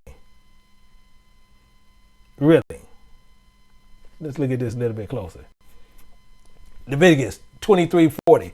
And we're going to look at this and it says, and ye shall take you the first day the broths of goodly trees, branches, palm trees, and broths of thick trees, and the willows of the brooks, and ye shall rejoice before the Lord your God 7 days. So now we know where he got this from, because they didn't do nothing but lifted this verse out. So you have even where Jacob never, again, in this dumb book of Jubilees, we're going to see where Jacob never ran or never wrestled with the angel. I kid you not. I'm going to show it to you. Y'all think I'm playing with you. I'm going to show it to you. I'm going to show you right out their book. It tells you right there in Jubilees 32, verse 16. It says year. Stupid, but within itself. For thus is ordained an engraving regarding the tithe of the heavenly tablet. So now y'all know what that is. That's telling you heavenly tablet, they're up in heaven, so you can't see them. So since you don't see them, nobody tell you, you don't know anything. Technically what goes on. In the following night, on the 22nd day of the month. You see how he's giving you, in here, is giving you exact dates of events. That's showing you how they lying. But you got people that, see right here? That's it right there. No, they lying. But watch this. Jacob resolved and built that place. Okay, that's it. I'll tell you, it's so much silliness in here. That's why I couldn't even go through the entire book. Because it just got more stupid and more stupid and more stupid and more stupid as you go deeper. And surrounded the court with the wall and sanctified it and made it holy for him for forever, for him himself and his children. Now he done did this. The holy tablets. So the holy tablets, and you see right here regarding tithes in holy tablets. So we know if it's in heaven, now we know these offerings, these burnt offerings, because that's what it's talking about, and it's ordained in heaven. Clearly, you see right, it's clearly right there, so I can't be sitting there saying, well, he's just making this up. No, it's telling you right there, for thus ordained and engraving. So it's letting you know it is engraved regarding the tithe. So the tithe is your offerings, your burnt offerings, all that. That's all that's on the heavenly tablets. You see it right there. Jubilees 32:16. It's clearly right there. And the Most High never spoke to us about this kind of crap. Let's look at it. Prove the point. Jeremiah 7:21. And we're going to look at it. It says, thus said the Lord of hosts, the God of Israel, put your burnt offerings in your sacrifices and eat flesh. Now we got to learn what's going on. For I spake not unto your fathers, nor commanded them in the day that I brought them out of the land of Egypt concerning burnt offerings and sacrifices. Why in the world is this down here in this verse 16? In Jubilees. He's telling you right there. He ain't never spoke to us about it. He said, but I tell you one thing, if you're going to bring me something, I'm going to tell you how you're going to bring. You ain't going to bring me no junk. That's what he was saying. Verse 23. And then he went on more. He said, but this thing I commanded them, saying, obey my voice, and I will be your God, and ye shall be my people, and walk in ye all the ways that I have commanded you, that it may be well with you. That's what he did. Now we see more of what's going on. So why are they saying that these tablets that's in heaven is ordained to where we got to do these tithes? And he said he never talked to us about it. Showing you clearly another lie. Clearly another lie. But this is the problem. Obey his voice. But let's get back over here to Jacob, because we got to see some more with Jacob, because it got some more lies in here. It says, after him, and the Lord appeared unto him by night and blessed him and said to him, thy name. Show you how stupid it is back in Jubilees 32:16 to show you the silliness that they're getting ready to do. But let's look at this. He said, thou shalt not be called Jacob. So he's telling you straight up, you ain't gonna call yourself Jacob no more. But Israel, thy name Israel shall be thy name. And he said unto him again, I am the Lord who created the heaven and the earth. I will increase thee and multiply thee exceedingly, and kings shall come forth from thee, and they shall judge everywhere wherever thy foot. And you see how it breaks in the middle again, because it does this quite a bit. But you see where they lifting some of this silliness from, because they doing this stuff and they go get actual verses and then they kind of rewrite it and they kind of mess it up. Let's look at a little bit more of it. And the sons of men has trodden, and I will give to thy seed all the earth which is under heaven, and they shall judge all the nations according to their desires, and after they shall get possessions. Meaning what? They're showing you the lie. Showing you the clear, unadulterated, bold-faced lie. Meaning what? We're going to move on. Verse 20. As it says, of the whole earth and inherit it forever. And he finished speaking with him and he went up. Really. So now he went up. So after he finished talking to Jacob, he went up. Tell you more, look at verse 21, and it says, from him. He went up from him, and Jacob looked till he had ascended into heaven. Told you, you can't make this stuff up when you're looking at Jubilees. So Jacob looked at, after he blessed Jacob, he came and told Jacob, hey, Jacob, hey, your name ain't no longer Jacob. Your name is Israel. And then okay, all right. And then he ascended into heaven, and he saw the vision because he never wrestled. That's why he just showed up. Hey, yeah, you Jacob, right? Okay, yeah, I'm Jacob. Okay, you no longer called Jacob. Your name now Israel. Oh, okay. Then he ascended into heaven. And he saw in a vision of night. Now it was in a vision of night, and behold, an angel descended from heaven with 7 tablets in his hand. Now he going to descend with 7 tablets in his hand, and he gave them to Jacob, and he read them and knew all that was written thereon, and would befall him and his son. Now, showing you just silliness altogether. But let's see what Genesis says and see do Genesis contradict what this saying. So again, somebody's lying. So now we're going to Genesis 32 in verse 24. It says, and Jacob left alone. So he was left alone. And there wrestled a man with him until the breaking of day. So he wrestled with somebody. Jubilees say he didn't wrestle. He just showed up. He wrestled somebody, but watch this. And then it says, and when he saw that he prevailed not against him, he touched and hollowed his thigh, and hollow of Jacob's thigh was out of joint as he had wrestled him. So that's what he did. He had to break off Jacob. This is Genesis. Jubilees say this didn't happen, but it gets better. And then he said, let me go, for the day breaketh. And he said, I will not let thee go, except thou bless me. Jacob said, no, you're going to bless me before you roll. If you want me to let you go, bless me. And he went on and he said unto him, what is thy name? But in Jubilee he said, hey, Jacob. Huh? Your name ain't no more called Jacob.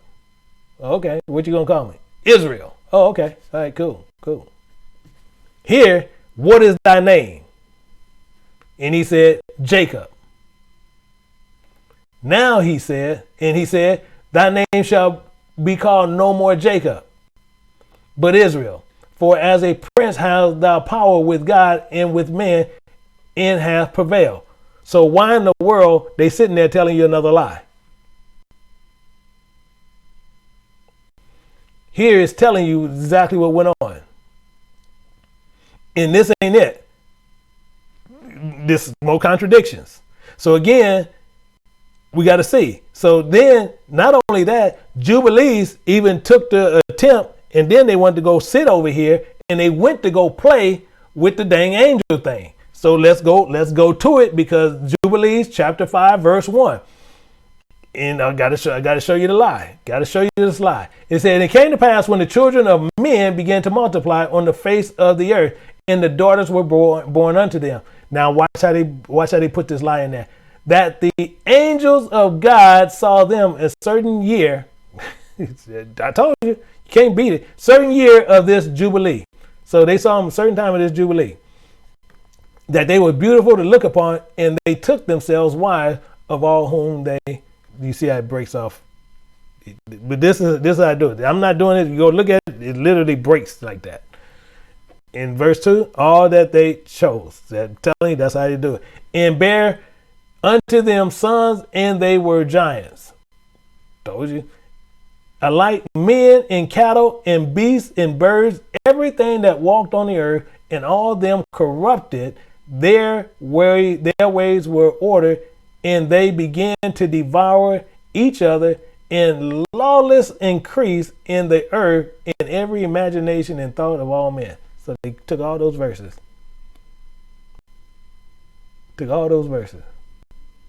But it gets worse than this. Let's go up a little bit. Let's look at verse 5 and 6. So we got that in Jubilees. And it says, and he had created, but Noah found grace before the eyes of the Lord and against the angels. And so he was against the angels whom he has sent upon the earth. See, you got busted again. See, they just get busted. I'm talking about you can't go 3 words and they can't get busted.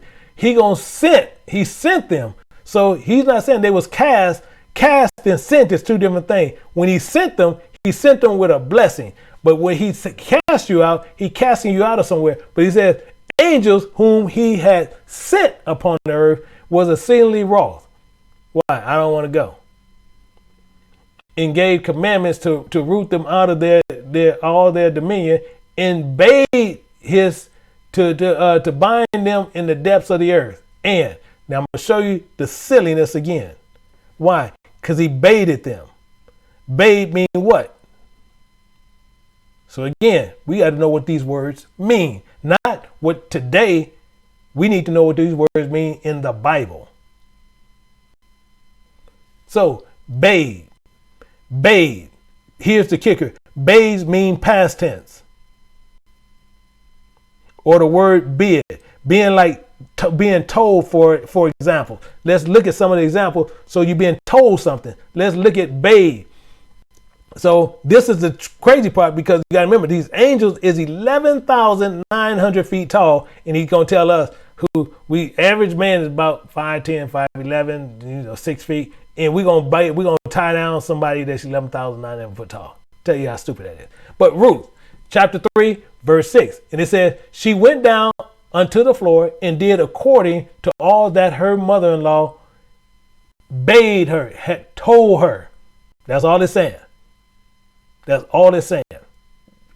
So the same as it's saying, he bade us to bind up those dang angels.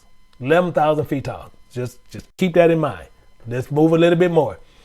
Tobit, 8:18. And Ragu bade his servant, told his servants to what? To fill the grave. Bade. That's all he's talking about. But now they sitting up here that he bade us to bind them in the depths of the earth. So I want to sit there and you can go get 1,000 men and tell those 1,000 men to bind up an 11,900 foot man. Get one. I want to see it happen. And then they tried to match up with this stupid, and why I keep saying 9,000 foot tall? Because we're going to see it. Because we got to look. Let's roll over to Enoch. Enoch is just as stupid, but Enoch, they matching it with Enoch. It says in Enoch 7:1, it says, and altogether them took themselves wives, each that they chose for himself, and began to go into them and defile themselves with them, and they taught them charms and enchantments, and cutting of roots, and made them acquainted with plants, all silliness. And watch this, verse 2, and they became pregnant. Now remember, pregnant wasn't even on the scene, but pregnant. And it says, and bare great giants whose height was 3,000 eels, 11,900 feet tall. Right there. I don't know what to say. Just pure silliness. Pure silliness. And people going to try to sit there and now they ain't going to say nothing over here. But what they'll do, they'll sit there and get you out. Yeah, he's just not spiritual. He just don't know. No, they letting you know how silly they really are. That's what they doing. See, because those sons of God, where most people go, see, I can take you right to Genesis 4:26. It says, then began men be called themselves the sons of God. But I could have went somewhere else all the time. Let's look at this still in the Old Testament where it's still clear. Let's look over to Hosea chapter 1, verse 10. It says, yet number the children of Israel be as the sand of the sea, which cannot be measured nor numbered. And it shall come to pass that in the place where it was said unto them, ye are not my people. Who? God. There it shall be said unto them, ye are the sons of the living God. Clear as day. Could have used that all today, but I choose not to. Why? because we have to understand what the problem when people who believe in a book and it's not true. Mean what? Let's look at Psalms 119, verse 104. Through thy precepts I get understanding. Therefore, I hate every false way.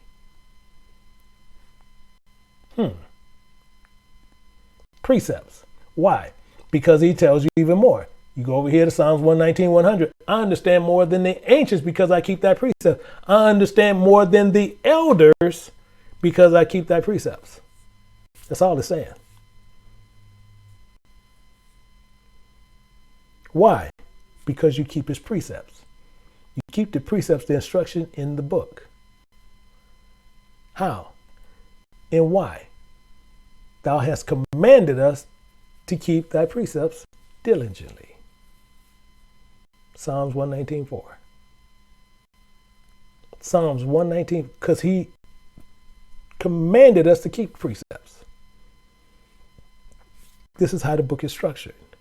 And why we have to keep his precepts diligently. Why? Because in Proverbs 30:5, it says, every word of God is pure. Every word is pure. He is a shield unto them that put their trust in him. So I will always put my trust in precepts when I'm dealing with the book. But some of these words is we have to go through and we have to understand what's happening, so we have to go through it. So we stay to the book to look out for these crooks who stole the book, and they want to use it to teach you otherwise. That's why you have them even say, where they'll sit there, oh, he's a devil, he's this, he's that, he's a devil. No, I'm just keeping precepts. And what they dislike is I just stay in the book. So they want to sit there, well, no, if you go get this concordance, no, we don't stay in the book. They don't like that. Why they don't like that? Because I could stay right there in the book. But then they want to sit there and say that I'm the devil. So let's look at John chapter 8 and verse 49. And Yahushua answered. He said, I am not a devil, but I honor my Father, and ye do dishonor me. What did that mean? I'm just doing what he doing. He said, follow me. I just follow the precepts. And I don't have a devil. I just honor my Father. And what did our Father say? Same thing he said in Exodus 19:5. Now, therefore, if ye obey my voice indeed and keep my covenant, ye shall be a peculiar treasure unto me above all people, for all the earth is mine. Yeah, people find you very peculiar because you understand how to do something that they cannot do. You obeying precepts. When you obey precepts, you become a peculiar treasure. They don't know what you're doing. They don't understand how you're doing it, how you're able to break it down, how you're able to run all over that Bible, because now that Bible is your oyster to just go through and just pull pearls all through there, because you're able to do exactly what he said in the instructions in Isaiah 28:10. For precept must be upon precept, precept upon precept, line upon line, line upon line, here a little and there a little. This is why we obey his voice, and we'll see and we'll catch every false doctrine, and we keeping his precepts that we'll live. So they can go all about the book. It's written bad, not according to the structure of the Most High God ordained to be written. So people teach from no such books as the Sefer, using the book of Enoch, Jasher, and Jubilees. There's not only one false, these are not only just false teachers of God, but these are workers of Satan. They're going to come to you humbled in many different ways, but you got to remember what they are still, and it never changes. And we're going to look at this before we go out. We're going to go to 2 Corinthians chapter 11, verse 14. It says, and no marvel, for Satan himself is transformed into an angel of light. He's going to come cool and humble. Cool and humble. Don't trip, because he's going to become humbled, really cool, really nice, everything. And it's Satan himself persuading you from the truth. So don't trip, because guess what? Satan, therefore, is no great thing of his ministers also be transformed as ministers of righteousness, whose end shall be according to their works. So don't trip. Do not trip. This is the problem. So people will sit there and say, oh man, but they can't be like that. They're really cool. No. They're going to come as an angel of light. They're going to come real cool and humble.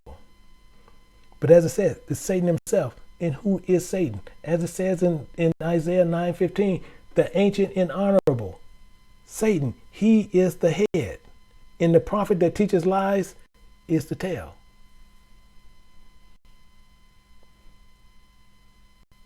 So you have these people that's teaching and pushing this stuff from the Sefer Bible. And these will teach you lies, and they are the tail.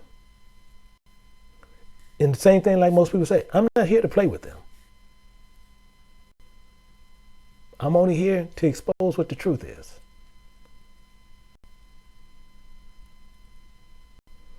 And as the Bible says, he makes this clear. Search the scriptures.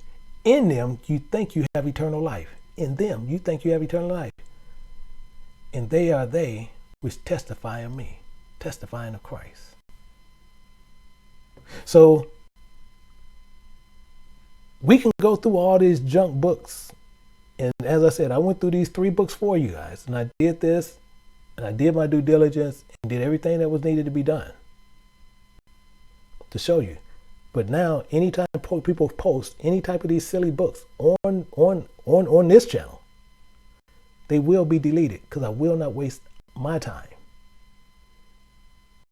with this type of silliness, because it's just pure silliness all the time. And this is what people really believe in doing, and people want to sit there and think that that they can do, and think that, you know, that they have everything going the way that they want to go, and they're not what you think it is. So let me switch something real quick, because I gotta if you refresh your browser, you'll see where you can now put your questions in, because I'm gonna take questions only for about 15 minutes, and then I'm gonna go off. But the main thing is, as we said, what we're doing is those things. So people will sit there and tell you lies about the book of Jubilees, the book of everything else, and these are nothing but lies that's going through. So, as I said, they want to put it up, and right now, if they want to put up anything, they're more than welcome. They can come right in and put up what they have. However, we do know what's going on. Now, what I do want to show you for tomorrow for class, I'm actually trying to pull this up for you right now while everybody's getting ready. And we want to see what went on, because many people. I know when I did that class the other day, where we did those scriptures breakdowns. If I can get this to go through.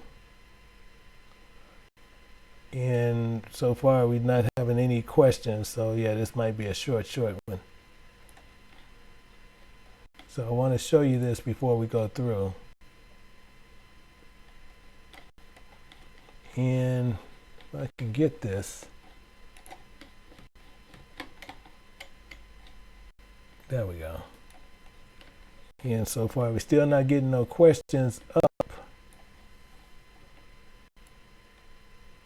So I'm going to probably pull this in.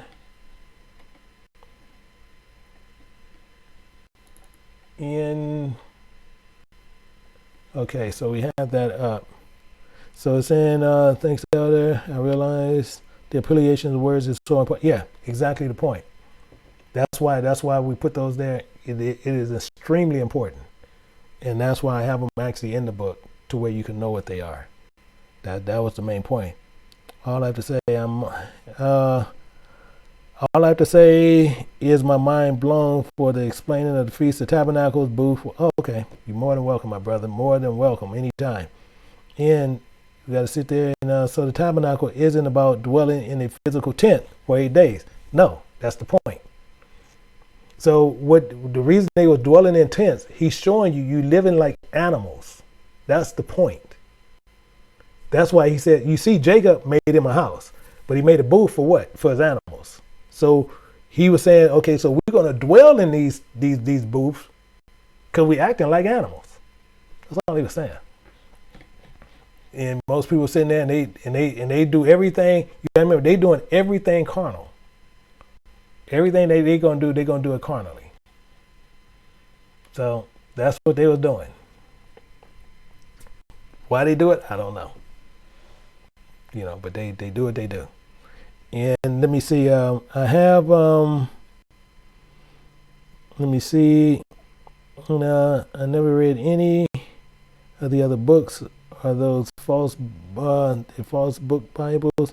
Because it seeks to cover everything from Genesis onward. Yeah.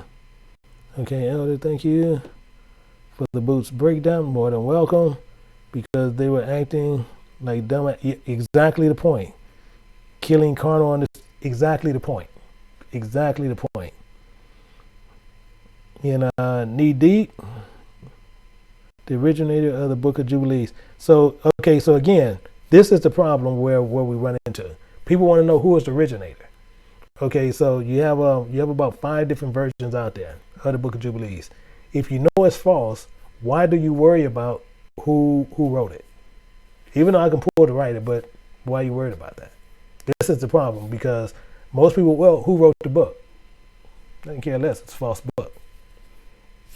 But people want to get into those things. Well, you got to go get this book, and I have 4 different versions of it. So, and I don't get into the originator. I don't get into that silliness. People, they want to sit there and they want to play with different. Oh well, who wrote this book or who wrote that? I don't get into that kind of silliness. Okay.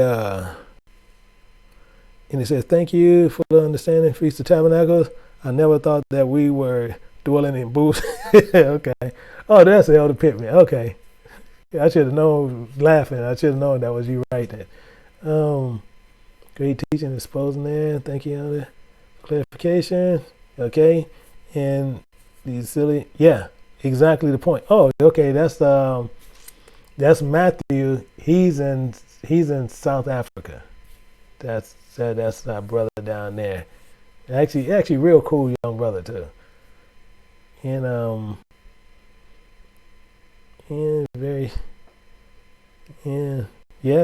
exactly. Devil wrote those books. First round kick out when on trash. Yeah, sure did. And not sure if I missed something, but we were talking about Israel doing Abraham Festival. Okay, I'm not sure if I missed something, but we were talking about Israel around. Okay, so I don't even understand your point. Okay, there are camps in New York actually sleeping in tents at times. Straight camel mindset. Yeah, exactly the point. They doing that. I'm not going to even get into it because that's just pure silliness. Okay, Seifert tries to remove the crazy punctuation. Exactly. And actually, that's a good catch. And that's Brother Durrell. Exactly the point. He actually removes them. And I was just curious about those was attributed to the Jews. Okay, can you do a teaching on the feast? I'm going to be doing one on it, but the same thing, I'm going to go back to my regular teachings, and we getting ready to do a lot of stuff. Actually, I'm getting ready to show you guys something in 1 second and do some stuff there. Actually, I need to pull up one thing here and to help you out. And can you do a teaching on the feast? But I am going to do one on that. And then we have Yahtzee. And Yahtzee, tomorrow, you be in the Romans class. I need you to come in the back. I need Yahtzee to come in the back. You're a sharp dude. I need you in the back though. I need you in the back. So I don't need you on this side. And you'll see the link there where you can come in the back. But I need you in the back. Because you're a sharp guy, you're very upfront. And I like that. But I need you in the back. And so basically booths are actually like a dog. Exactly. And that's why I say he's a sharp guy. I appreciate him. But he's saying exactly what it's just like a doghouse. That's all it is. So you're actually nailing that down. Great teaching. Yeah, okay. I appreciate it, my brother. I'm glad you'll be back there. And you do live class Tuesdays. No, we do them on Wednesdays. We do it on Wednesdays. The Jewish people sleep in booths plus in camp. Yeah, you have people who do those things. Was the Jubilees referencing Israel during the time said Abraham was feasting, Jacob was around then? No, he's actually doing it around the time of Abraham doing it with Isaac. That's what they're saying. And then they give you exact dates, which is silliness within itself. Okay, a big pig pen. Yeah, exactly. And Brother Smalls, Shalom Elder, they don't understand the tents in the places they see are man-made corruptible. It was never in the spirit. Exactly, yeah. See, a lot of people got it. A lot of people get this. And this is the thing, we doing this carnally. And when you worship him, you have to worship him how? In spirit and in truth. Just keep that in mind. And you see what they're doing. But, okay. And even though I know those books were out there, I never felt led to read them. Okay, in garbage books where the pigs live among garbage. Exactly the point. That's Sister Forham. Brother Mac, Elder Johnson, I pray for you and Elder Jenkins, Hill. These books of Jubilees, Jasher and Enoch, just got a need spiritual. Spiritual Hebraist. Yeah. I appreciate it. The Most High, he leads us to teach what we teach. I was led to teach those three and to really get it out the way, but it was killing me. And I'm gonna tell you, this last one really killed me. I went through about 75%, and I couldn't take it anymore. And I literally just stopped reading because it got more silly and more silly and more silly. And it's a lot of stuff I still didn't show you. It's a lot I did not show you. And so these teachings will help us come out of the dens of the pen. Yeah, but I'm gonna tell you the biggest problem that we have, that we still will sit there and stay connected to like your GOCCs, your Watchmen. You'll still stay connected because we want to just see what they're talking about. So it's still a waste. Because if that's what you're doing, then that's on you. But once you come to the knowledge of the truth, you sit there, he say, you withdraw yourself from the ones who's teaching false doctrine. But most people are going to stay connected because they want to just be in the know. That's the problem. And the same thing with me. If I teach you false doctrine and you feel I'm teaching you false doctrine, you shouldn't be connected to me. You disconnect from me and go to where you believe you're getting truth from. That's what I'm saying. And it says, so the teaching help us come out. And then it says, understanding, many associate with the truth, miraculous something strange. Yeah, Pastor Dow. I will be dealing with those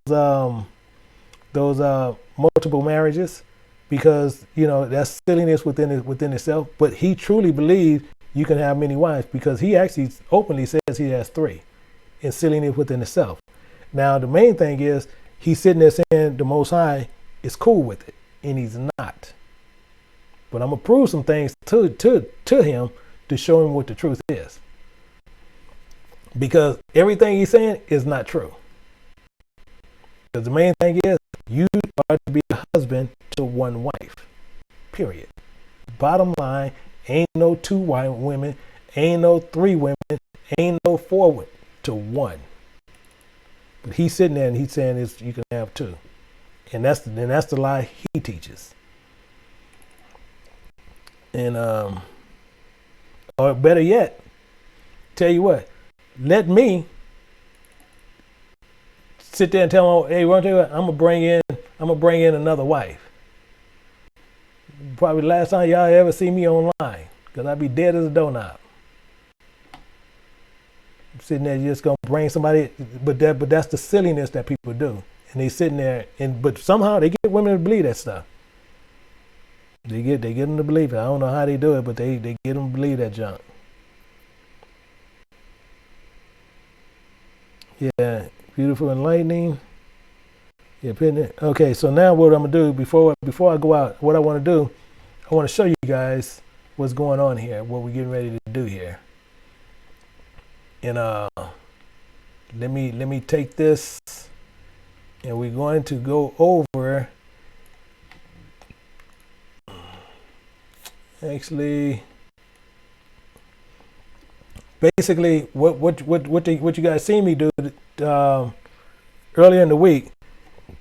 You seen me take a verse, and that's what we was doing. We was taking a verse, but now they actually we have actually an application. So what I'm gonna do, I'm gonna show you a little sample of what we're going to be ready to do, and it'll allow you to do a few things that'll help you out. Because what we're gonna do is start tearing down verses, and we have to do that based on what we do. So the same thing, actually, I'm gonna put a verse in there, and we're gonna see what happens. So what I'm gonna do, I'm gonna take this verse, and we're gonna put this in here. And I don't want that one. All I want is 822. So what this does right here, now what we did, the same as we did last week, I'm showing you to where this is an application which actually right now it'll be on sale, I know, by the middle of the week. And actually it's gonna come with a book to where you can actually practice with, to where you don't even have to be with me to practice it. And this right now is gonna be for $89 to where you can actually purchase this. Now what he's going to do, they're going to do it two different ways, because then you can also get the standard version of the preceptor. You can get the standard version in the book, and they're going to be going for $189. So, but that's only going to be for about a week and a half, to where they're going to allow that price to go through. But basically what this shows you, it shows you exactly how to actually tear down a verse. And mainly what this will do is help you in a more better way to do many things that you need to do. So the same thing is we're going to look at 8. Oh shoot, I took down the wrong verse. Actually, let me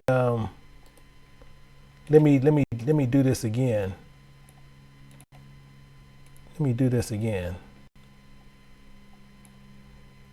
And so this here is where we're going to be tearing down verses. This is the one I wanted. So now we're going to see here, and this is basically, it'll show you how to tear down a verse, and then basically with the software, I don't know why that went in there that large. Let me see.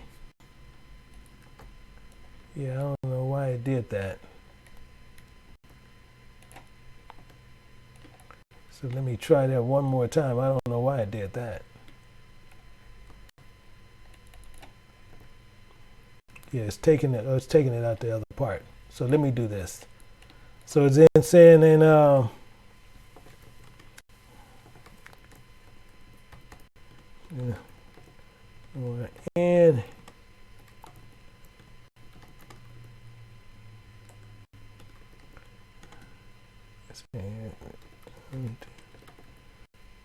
unto them. So now we know this part, but now we can know what's going on. So now we can drop this down. So that's what's going on, to where now we can actually tear down the entire verse, and it'll help you out in a lot of deep ways.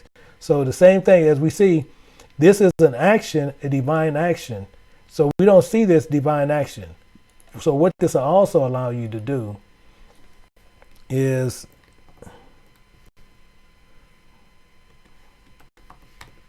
so we can actually even put that there. So now we know that. And then we can also put verses associated to it. this is what it's doing. So this is how you're able to do the other parts of it, and you can actually tear this verse completely down. And actually, and he said to them, we don't need this part here. This actually don't go there. And he said to them, what? So we know this is part of what he's talking about. And now you'll be able to go through and so now we know exactly what's going on. This is part of what we're doing. So now what we'll be doing with this, actually tomorrow we will be doing this a lot with we'll be going through a lot of it with this. And you guys will be able to see exactly how we do things and how I study when I tear down the word. Because then as you tear this down, everything is broken down into sections. Because it's easier to take it piece by piece. So every word of God is pure. So you want to take every word and you want to break it down completely. So as it's saying, as he's saying here, it's telling you be fruitful, meaning what? We already know what this is. So most people we're gonna but we're gonna have parts on here to where we'll know what it's saying. And actually, yeah, this is a command, and I have the positive side. I need the negative side. Okay, well let me do this. So we know that's a command. So these are things that we know. And as we continually go down, and he tells you what? The next part, he can tell you what? To multiply.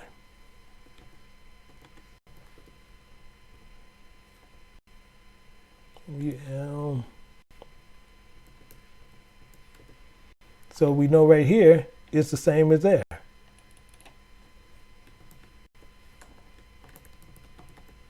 It's the command. We know that these are commands. So we know these are commands. Now we know how to break those down. Now as you go through, now we taking it piece by piece to where we can actually understand exactly what we're doing. So when it replenished the earth, and he says what? And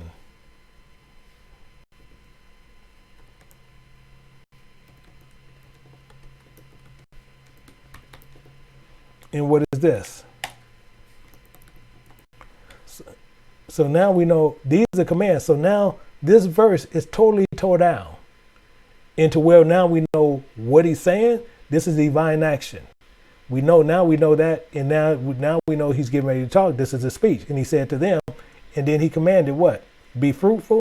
He commanded multiply. He commanded replenish the earth. Now we got this tore down. Now we can take it in pieces. This is easier for you to take now. This is easier for you to go through. So these are some of the things that we're going to be coming through with, to where it'll be available to many, to what who want to go through this and learn from it. And I'm trying to get this one part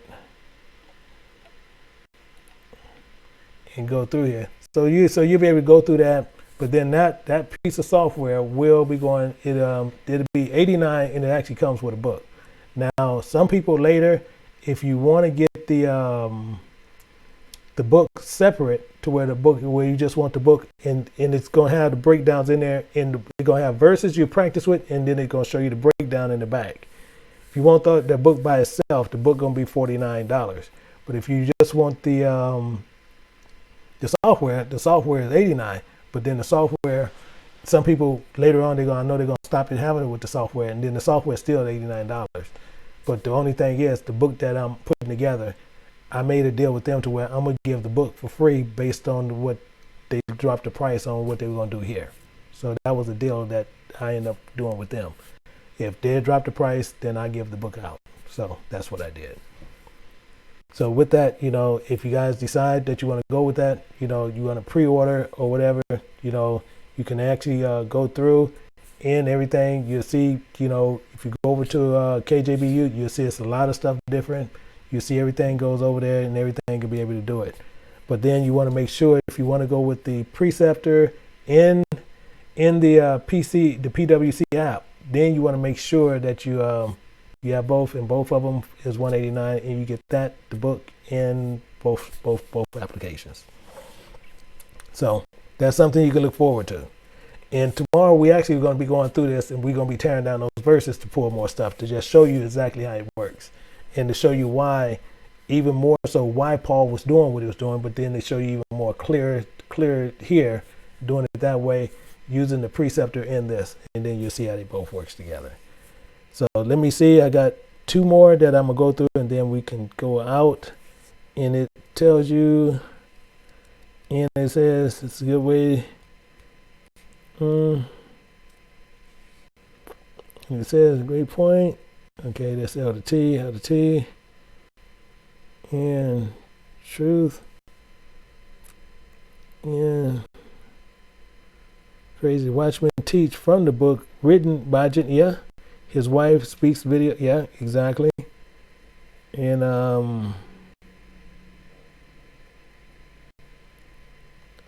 okay, yeah. If you have the preceptor, now that I'm glad he actually put me about that. If you have a preceptor in this a license through us, because I know some people was buying a license from us, but then they were doing it around, which we have the listing on it. So if you're buying the license, if you got the license from us, it's only it's an upgrade to where with that it'll match it to it. So it's only a $50 if you have actually a preceptor. So that's the difference on that one. But if you don't, it's $89 and you get the book with it. So that's the only reason to hold up, because they way ahead of me on this. So the book will be ready, I believe, by Wednesday, and then they're going to match them too. And then you have a book, and you're going to have about 30 something to 40 lessons in there, to where you can go through it to understand how to actually tear down a verse. That's the good part. Because actually I didn't show you that part. I'm sorry I didn't. This part, but you can even go through here, and you can actually, it has all the, you can put whatever book you need to do in there. And the same thing, you may use Hebrews 10:3, 10:2, and then you can write in another verse. You can say Genesis 5:29. So you can put those 2 verses there. But it's telling you, but then this is telling you more. But then when you go into preceptor, now you're going to get more details and tear this down even more. Because now you got the details of everything that you want to do. But now you understand what's going on in here.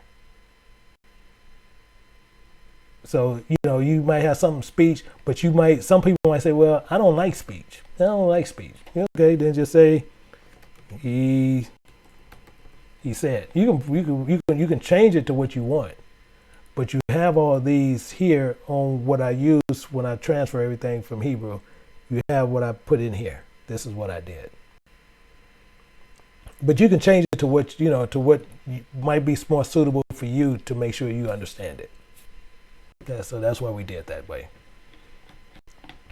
So with that, that's going to be out there, and many people, going to see it a certain way, and many people going to want to be doing it. So main thing is make sure that you look out for it, and it's going to first be shown over at KJBU. So make sure you go over there and keep a lookout on it there, because once they put it on sale over there, then that's when you can start ordering it.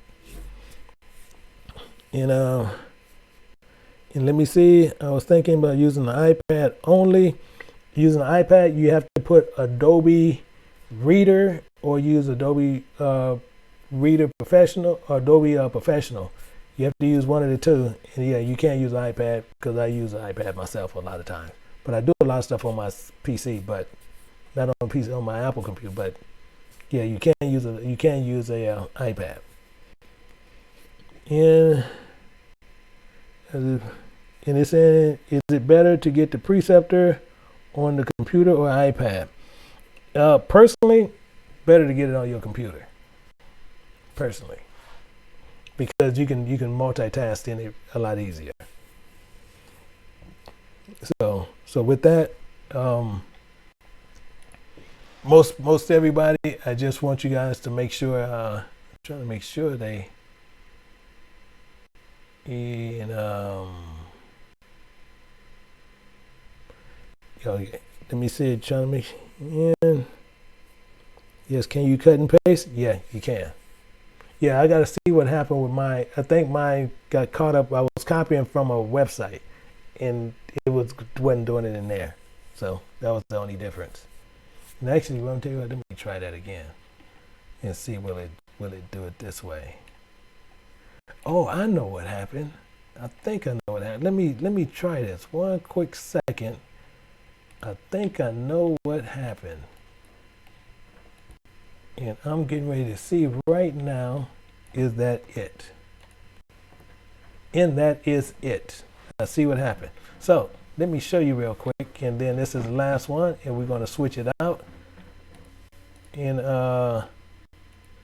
let's go back over here and show you exactly what happened.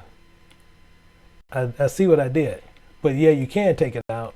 So what I did it another way, but you can see right there, you can paste right in it.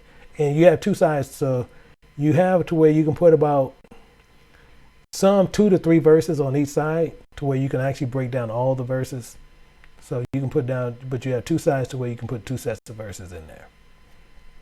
So you might be studying on one side in one part, then you might do another study on another side, but tearing down the verses.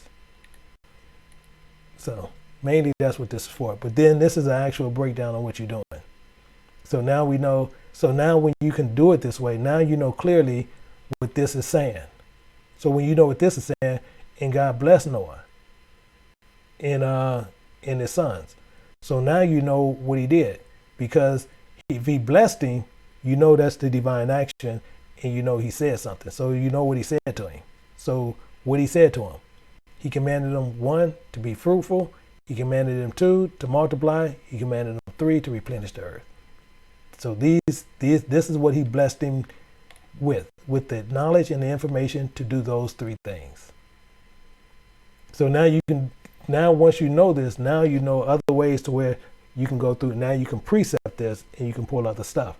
And what you gonna precept? You can precept off of this here, be fruitful. You can precept off of multiply. You can precept off of replenish the earth. Now you know that's because it's tore down completely. You can even pull precepts from here or pull understandings from there. Technically what goes on.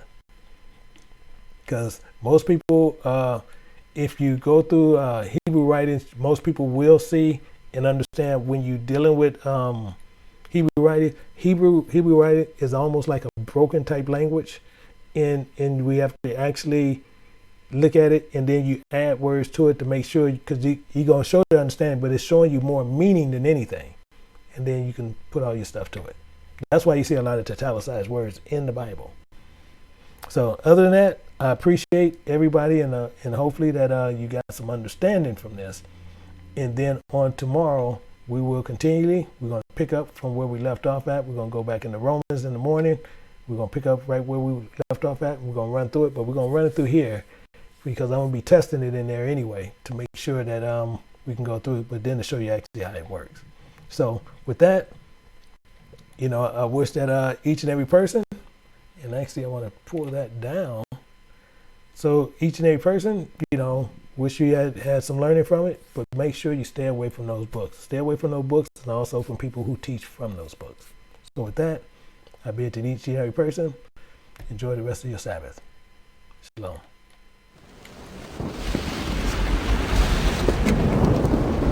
Let me tell you why you're here.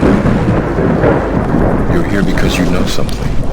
What you know you can't explain, but you feel it. That there's something wrong.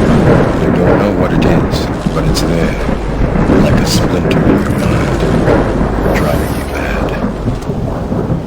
Do you want to know what it is? You can feel it when you go to work, when you pay your taxes. It is the world that has been pulled over your eyes to blind you from the truth. Like everyone else, you were born into bondage, born into a prison that you cannot smell or taste or touch. A prison for your mind. Unfortunately, no one can be told. You have to see it for yourself.